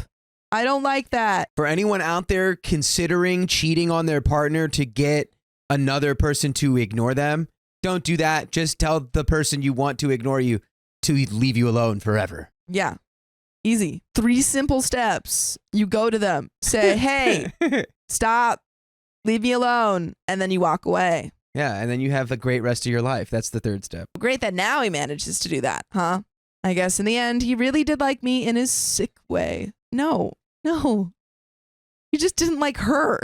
That's the thing. It's like, it's not about him loving you more or anything. It's the fact that he just like really wasn't interested in Jessica. Yeah, I don't even know what, like, if I really had to call that anything, I'd call it like he wants to make himself feel less bad about what he did. Yeah. Probably has nothing to do with you. The thing is, I don't want to be with someone who likes me in a sick way. I want to be with someone who likes me in a healthy way. I think I deserve that. You do. You do deserve that. Well, let's not get ahead of ourselves here, people. We don't want to be saying OP deserves a healthy, beautiful relationship too fast. They might throw a curveball on us at the very end. I'm just kidding, guys. Yes, of course. I'm just kidding. I'm just messing around. Of course. I want OP to have a happy, healthy relationship. Of course I do. I'm also thinking about taking the money I got back from the trip to go somewhere else by myself. Haven't decided though. Yeah, You're already going to spend that money. Go somewhere fun. Go to Sedona, Arizona. If you want to go somewhere fun, you can go check out full episodes of stories just like this. Just go to Spotify, Apple Podcasts, or iHeartRadio and search up OK Storytime. But there is a little bit left to this story. Any final thoughts? I'm just trying to think of how you could have identified Jesse wasn't your friend faster. And I don't know therapy. If there's, therapy. Speedrun therapy. But also before you know that you might need or want therapy, like you were saying, like your roommate, like not hanging with you because maybe Jesse's around. I don't know, man. Yeah. Dang, you gotta like get temperature checks on people around you. Like if every one of your other friends, they're all like, I don't know about that person. Like you should maybe go, okay, but like, what is it about that person that makes everyone else I know kind of back away? I think the issue here was it doesn't seem like OP had any other friends that were separate from I think they were all in a similar friend group. Yeah. In which case, if Jesse's already in that friend group, it's probably because these people either ignore her bad traits or agree with the bad traits, and so OP was kind of stuck in that little echo chamber. Yes, definitely a hard place to be when you believe all that. Anyway, this will be the final update on this since it is unlikely that I will have anything new to add. Now, I think I just need time to heal and let go, I might come back in a few months if there's a reason to do a yay, life is awesome now post. But I wanted to post this update now because I wanted to end this whole story on a bright note. And of course, thank you all again. You are the best. And that is the end of that story. Woot woot, if you will. I mean, I feel like that was good. I think so. It's a good place to end it. I'm glad that OP kind of is figuring out what she deserves and what a true friend is. And hopefully we'll get that with her roommate. But I think it's just, keep going to therapy. Keep an eye out for red flags in your friendships. Yeah. And if anyone ever makes you feel like you are being done a favor by them being your friend, that's probably not a good friendship. Yeah. No one is doing you a favor by being your friend. Being like, you're so lucky that I let you hang around. Yeah. Because people would treat you so bad. It's like you're already being treated like the worst you could be treated right there. Yeah, friendship friendship is a mutually beneficial relationship. It's not supposed to be parasitic. I guess it didn't become noticeable to OP until they started dating. Yeah, well, when she actively tried to steal her boyfriend. When your friends start making jokes that they're going to steal your partner, probably time to end that friendship. And it's not a joke. Yeah. I don't know if I would be hanging out with that person again. Agreed. Man, oh man. Cadence Hendricks says, don't be with people who only harm you and you only give love and support. It's not worth it. Agreed. But that is the end of that story. My boyfriend's friend confessed his feelings to him. It made me uncomfortable. Valid reaction. And I think I'd be pretty uncomfortable as well. My 26 female boyfriend, 25 male, has a friend, let's call him Dave, who has expressed his feelings for him. This is going to be a really long post, so sorry in advance. To give some background, Dave is a work colleague and they've been friends for a while. Dave is openly attracted to the same gender, and we've met several times, and I never had any problems with him. We seem to get along quite well. By the way, this comes from user Expert Advantage 935, and if you want to submit your own stories, go to the r/OK Storytime subreddit. So, this all started a few months ago. Dave and my boyfriend live on the same road, and after a night out with his work colleagues, they were dropped off together at Dave's house, where my boyfriend planned to walk home. That night, I had been messaging my boyfriend before bed, and at around 3 a.m., he had messaged me saying he was on his way home. I was already asleep by then. The next morning, I woke up to see the 3 a.m. message and saw that just after 5 a.m., he messaged to say that he was home.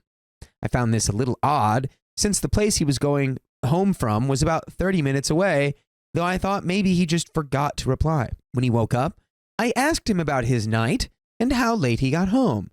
He told me that his whole work crew was being dropped off in the same Uber, so it took him about an hour to get back. But this confused me even more, because that wouldn't explain the 5 a.m. message. I asked if he ended up doing afters at Dave's house, but he said no and just left it at that. He didn't even say he forgot to message or anything to explain the missing hour. I've recently learned about the concept of afters. Oh, yeah? Because I didn't really know, like, I didn't know that there were like afters bars and like places and stuff until one of our mutual friends told me that she stayed out until 8 a.m. going to multiple afters. Oh my God. I was like, what? Sounds like my worst nightmare. Yeah. That's I'm our in bed roommate, by my guy. latest 2. I found all this a bit strange, but I left it alone, even though his responses were a little out of character and I could tell he wasn't telling me something. The next date night we had, he finally let it slip that he wasn't telling me everything about that night. He told me that while he was walking home, Dave, who had already gone home since the Uber dropped them at his house, suddenly started running after him. God bless Sophia. He told me that Dave said he's had strong feelings for him for who knows how long, and that he was interested in starting something with him. I really am giggling to myself, imagining him saying this while He's like, at a dead "Wait!" sprint down the street. I have strong Wait! feelings. I've had feelings for you! Come back! Yeah. He's like, I didn't get home until 5 because I was running away from this guy. We've read stories where people confess feelings to a person in a relationship, and I mean, like, I don't think a drunken running after someone at 2 a.m. after they've been dropped off at your house is a good. I think there are ways to express that you have feelings for someone who is in a relationship that is respectful, where you say like, hey, I need to talk to you. I think we need to create some distance. I've had these feelings for you, but I understand that you're in a relationship and it's hurting me to watch you be in this relationship. So I think we need to create some distance. Like, you could say in a respectful way, probably. I don't know if this is the way to say it. This is not the way. I don't know if this is that. You know, at a sprint in the middle of the night, chasing after someone is not the way to say almost anything. No. Except like, get down, or like, watch out, or There's like, a monster. the aliens are coming. Like, that's. Those are the only acceptable ones that you can say. He told me that Dave said he's had strong feelings for him for who knows how long, and that he was interested in starting something with him. My boyfriend said that he was really in shock and reminded him that he was straight and has a girlfriend who he's met.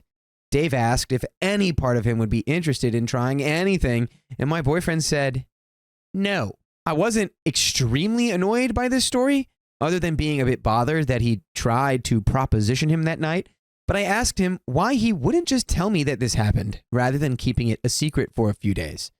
He said he thought I might get upset, and when I asked him why I would be upset, he ended up adding more to the story. Apparently, while Dave was making this declaration of love, He was also taking the opportunity to badmouth me. Ooh, yeah. Wow. Really, really not doing a good job there, buddy. Dave doesn't know me extremely well, but like I said before, our interactions at that point had been pleasant. He was telling my boyfriend that I do not deserve him and he could do much better than me, amongst other things. This, of course, did upset me, and I felt extremely disrespected. Not only did he try and convince my boyfriend to cheat on me, but the stuff he was saying was extremely insulting. Dave and my boyfriend ended up having an hour-long conversation in the rain. He jokingly referred to it as the most romantic thing anyone's ever done for him. This was their notebook. Oh, yeah. Dave just runs up and he's like, your girlfriend's trash. Your girlfriend, don't stay with that man. Your girlfriend's trash. Be gay with me. Yeah. He said, no, Dave, I'm sorry. I'll see I like my I'll see you girlfriend. at work, and I like my girlfriend. I think if someone confessed feelings in that way, I wouldn't want to be friends with them. Yeah, I think, Or I would at least like push back. yeah. If someone not only confessed feelings, then said, let's just cheat together, then badmouthed my partner, I'd be like, ooh, Yeah. ugh. Yeah. Not the best vibe. No. Not the best vibe for a friendship being maintained, no, you know? it's not. But he works No. with this guy. Yeah. So it's like you gotta keep it I professional. mean, you can keep it profesh while also keeping a distance. Yeah, right. I have so many coworkers, I don't even remember their names. I vaguely remember their faces. Oh, I thought you meant here. Not here. I was like, Not what? here. No. Like coworkers of Yeah. Christmas past. Sure, Like, sure. I don't really know how much my boyfriend defended me or made it clear that this type of dialogue isn't okay with him. He definitely shut it down though. And since then, I felt very uncomfortable with my boyfriend and Dave's relationship or friendship. I don't want to be the type of girlfriend that has a problem with any of her boyfriend's friends, but I really felt like Dave had crossed a line. Still, they are constantly together because they work with each other, and my boyfriend spends a lot of time with his work colleagues on days off, etc. The problem is that as time goes on, it's getting to me more and more. Yesterday, I posted about my boyfriend having made plans with his friends, the work colleagues, on our anniversary. Ooh. Basically, they are planning to play D&D, and Dave went over to my boyfriend's place yesterday at 6:30 to create his character, since my boyfriend's never played before. My boyfriend had made it seem like there was a group who were going to help make his character, but it turned out to just be Dave. I only realized this because we were on FaceTime and Dave rang the bell while we were on call. To clarify, is this after the confession or Yes. Okay. This is post confession. What are your thoughts on that for boyfriend and Dave? I mean, obviously the boyfriend's like nothing. Well, we don't know, obviously. Currently, with our current knowledge that the boyfriend is straight, it doesn't seem like anything is going to happen.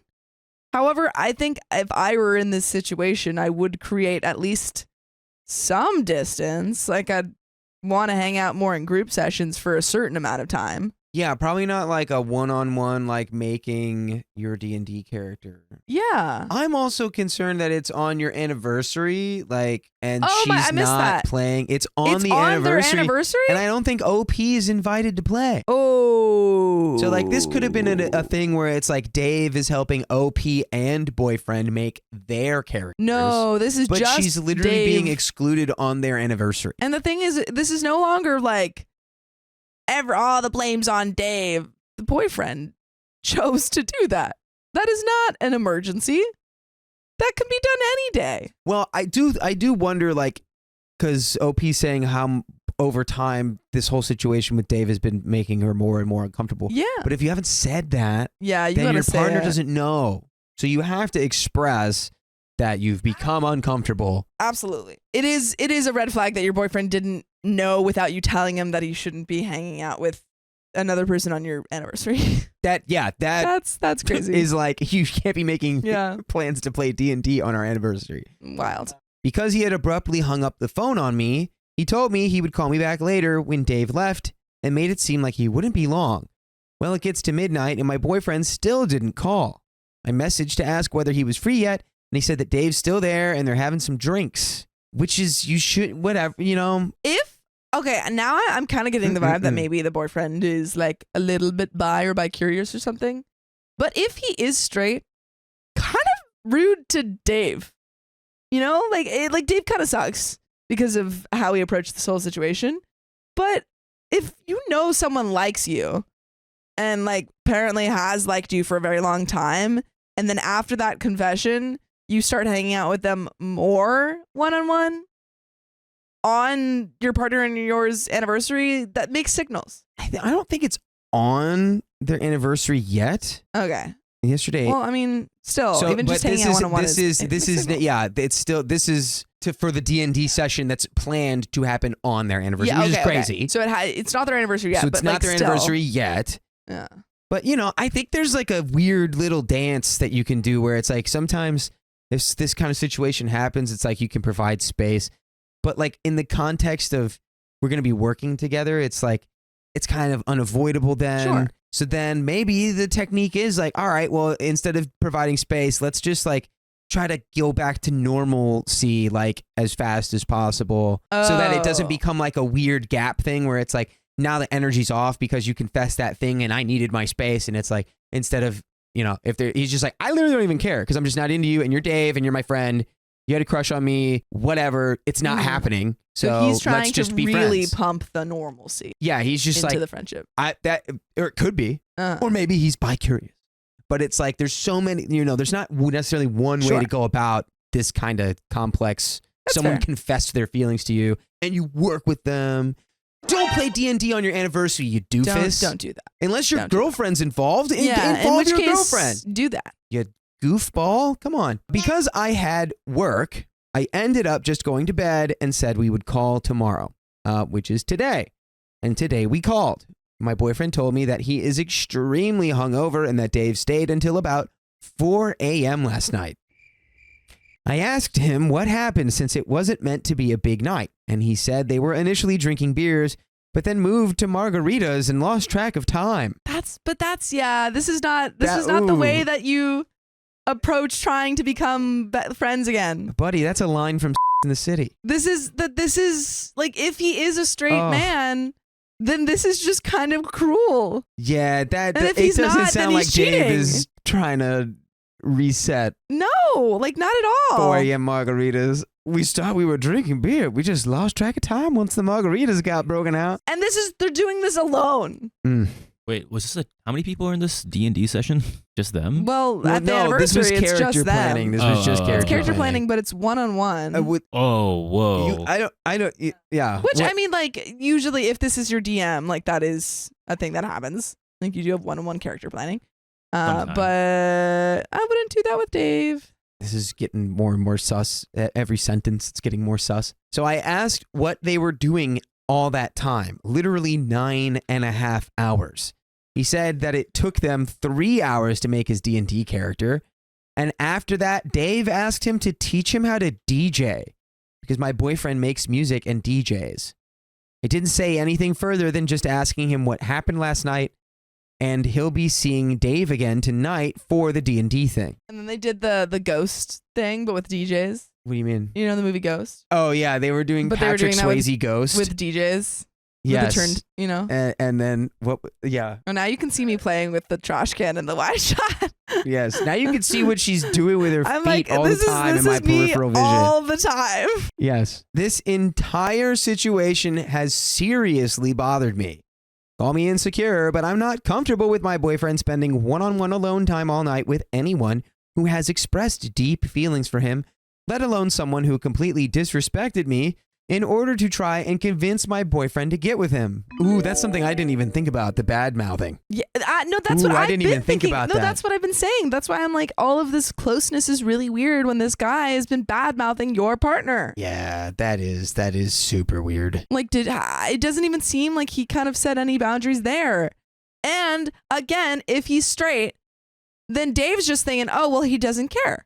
Oh, well, he's into me because he's spending all of this time with me. Dave's thinking I'm slowly chipping away at the defense. Yeah. Surly Sunshine says if Dave were a woman, there would be no question that this is wrong. Yeah, that is like, again, I don't really think it matters if if OP's boyfriend likes Dave or not, because I think that he is being disrespectful regardless. I know that my boyfriend is not attracted to the same gender. 100% sure about that. Do we know? Do we really know anything? Do we not really know anything about anyone? What do we know? Nothing. Do you know what? That's what my dad asked my ex the first time he met him. He went, "What do you know?" And then he broke up with me a week later. So I think it's a bad question to ask. So I know that my boyfriend is not attracted to the same gender, but to me, I feel just the same as I would feel had it been a girl who was interested in him. Even if nothing is going to happen, it feels like he's entertaining someone's interest. Agree. Particularly someone who clearly doesn't respect our relationship. Agree. Should I speak to my boyfriend about this?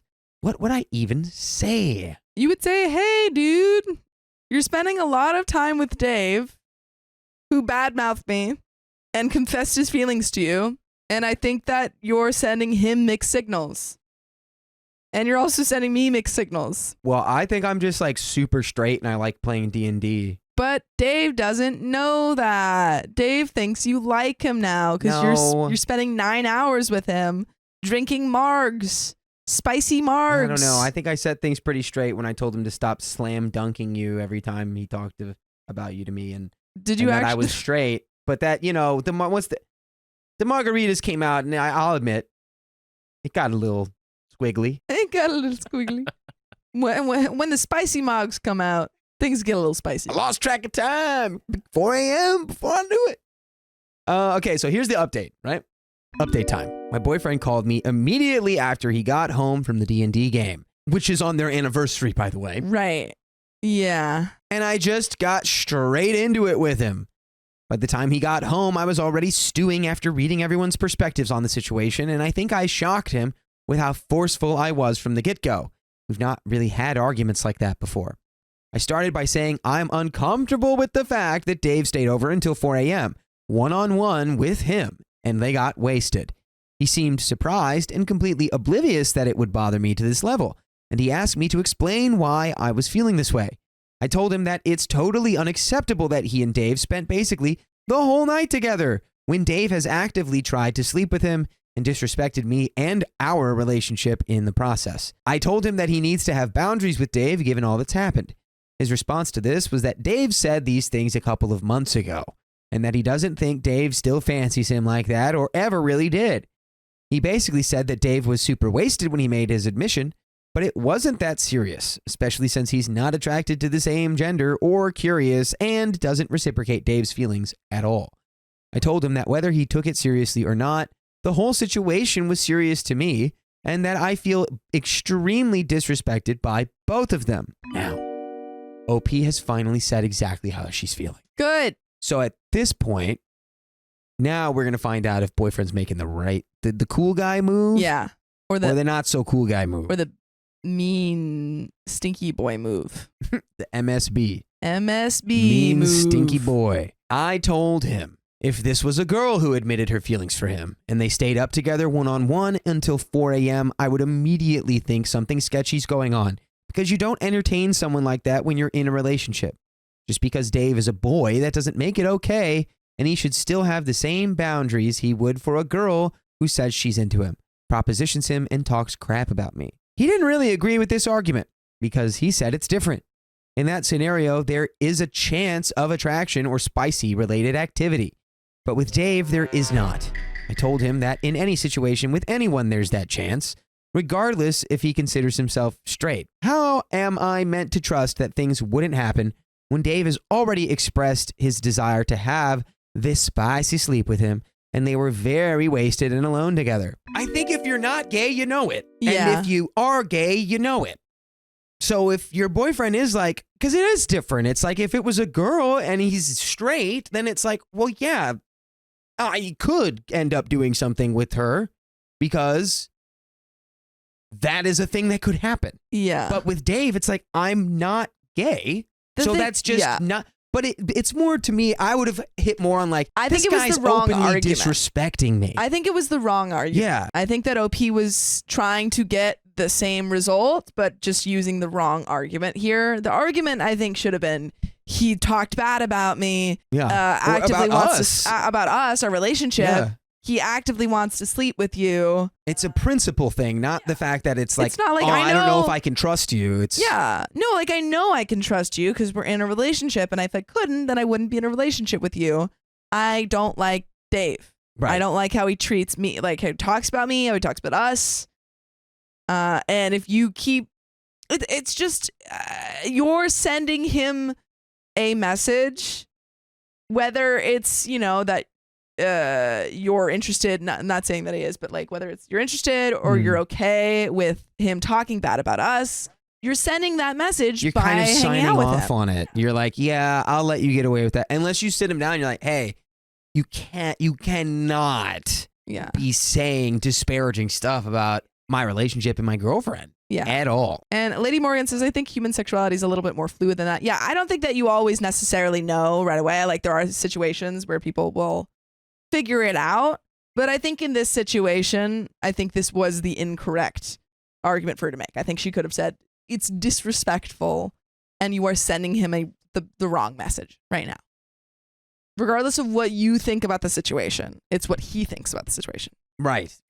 In what world would I be comfortable with the fact that he's chosen to spend one-on-one time with Dave until the early hours of the night, knowing Dave has contempt for me and our relationship? At the bare minimum, he's showing Dave that it's okay to disrespect us and that Dave still has his attention after all of this, potentially leading Dave on since he has a spicy attraction towards my boyfriend. I agree. Yes, I feel like that's exactly what we just said. Yes. He told me he understands my point of view, but it wasn't like that, and he didn't plan to have Dave stay that late anyway. I asked him to take me through the entire night and explain to me why they would need to hang out for almost 10 hours. And I will say, as someone who's made D&D characters, it can be a lot. Absolutely. It's a long process. Yeah, absolutely. sometimes. Yeah, if you want like a really good D&D character, it can be a full thing. But I Yeah. mean, even just like the session, it can be 4 hours. Well, yeah. Well, I think half of this time was probably margarita time. You know? But they said that. They said the first 3 hours was character creation, and the next hours were margaritas.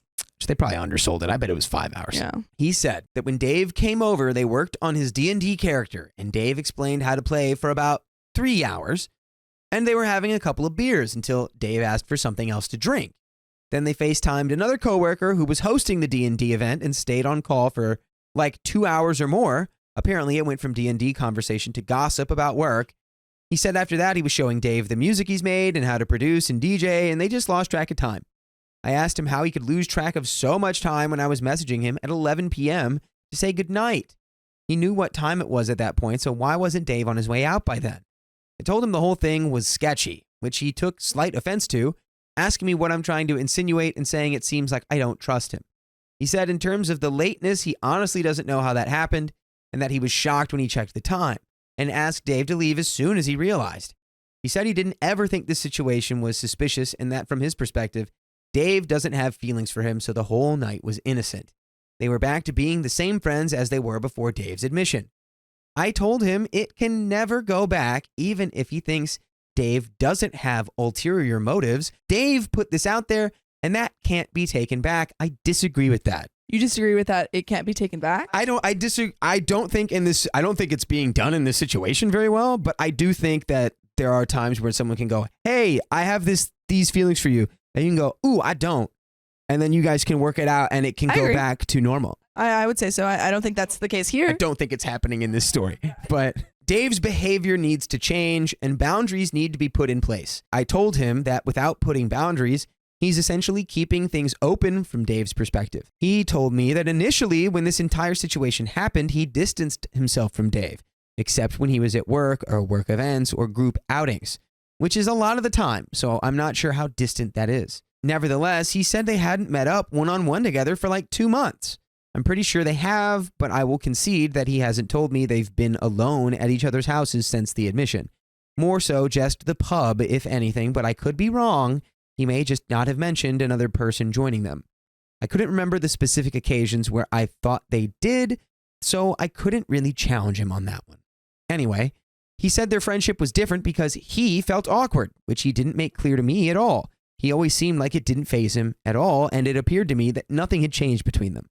He told me that they ended up having a chat a few weeks ago where Dave apologized for what he did and told him that he didn't mean anything he said. He also said that because it happened a few months ago, he's just moved on from it now and decided to forgive and forget. I told him that while he can forgive, he can't forget because this has happened now and their friendship has to be different going forward for the sake of his partner and relationship. I also asked him why he never told me about this talk, and he said he didn't think any of this was a big issue for me, so it didn't occur to him that this would be something I'd want to know. And I can understand that. Yeah. Because OP never expressed that she was upset until the she did. confrontation where she was like, Yeah. that was really weird and it's 4 a.m. blah, blah, blah. And he's like, whoa. Yeah, didn't know, which is why you should express it and stuff, and you should, all that should be out in the open. But yeah, Yes. now it is. Now he's got the balls in his court. This then led to us arguing about the fact that he doesn't share information with me or tells white lies and omits things, including when the Dave thing initially happened. I said that I always tell him immediately if anyone makes a pass at me, and even used an example of a friend, who I'll call Bill, who had touched me in a spicy way the other night on a night out, and said to my best friend that he has feelings for me. When that happened, I literally called my boyfriend the same night while he was on holiday, as I knew I would be seeing Bill for 2 upcoming group events, including New Year's Eve, both of which I invited my boyfriend to. He tried to deflect by saying he didn't know Bill had verbally said he had feelings for me, and that I only said that I think Bill has a crush on me, insinuating it's the same situation as him and Dave, which I thought was ridiculous, and told him he's just trying to find a loophole for his own behavior.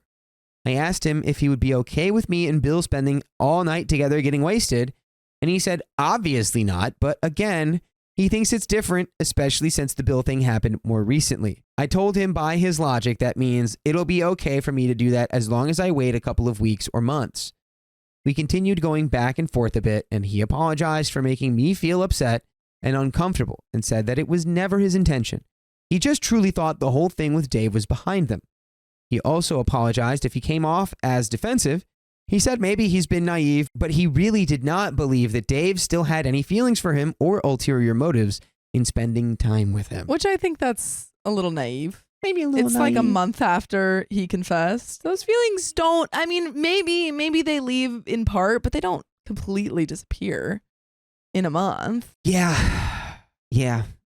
And he'd be like, well, Dave, well, he told me he didn't mean anything he said. It's He like, said he had alcohol, and so he didn't mean it. do we really? Are we going to trust Dave? Yeah, he also said the moon is made out of cheese. He also said that it's become more difficult for him now that Dave is his supervisor, because he essentially controls all his shifts and holidays, etc. And if he alienates him, it might impact all of that. He asked me if I want him to cut off Dave for good, because he's not sure how he can do that given his work situation and the fact that they often do group gatherings and events.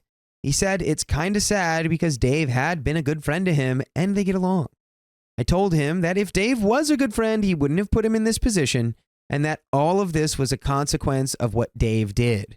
This isn't something I wanted to happen. I've always wanted to have a good relationship with his friends, but it's not my fault at the end of the day. And he said it's not his fault either. I told him that while I'm not okay with them spending alone time, I do understand that there's not much he can do to avoid him at work.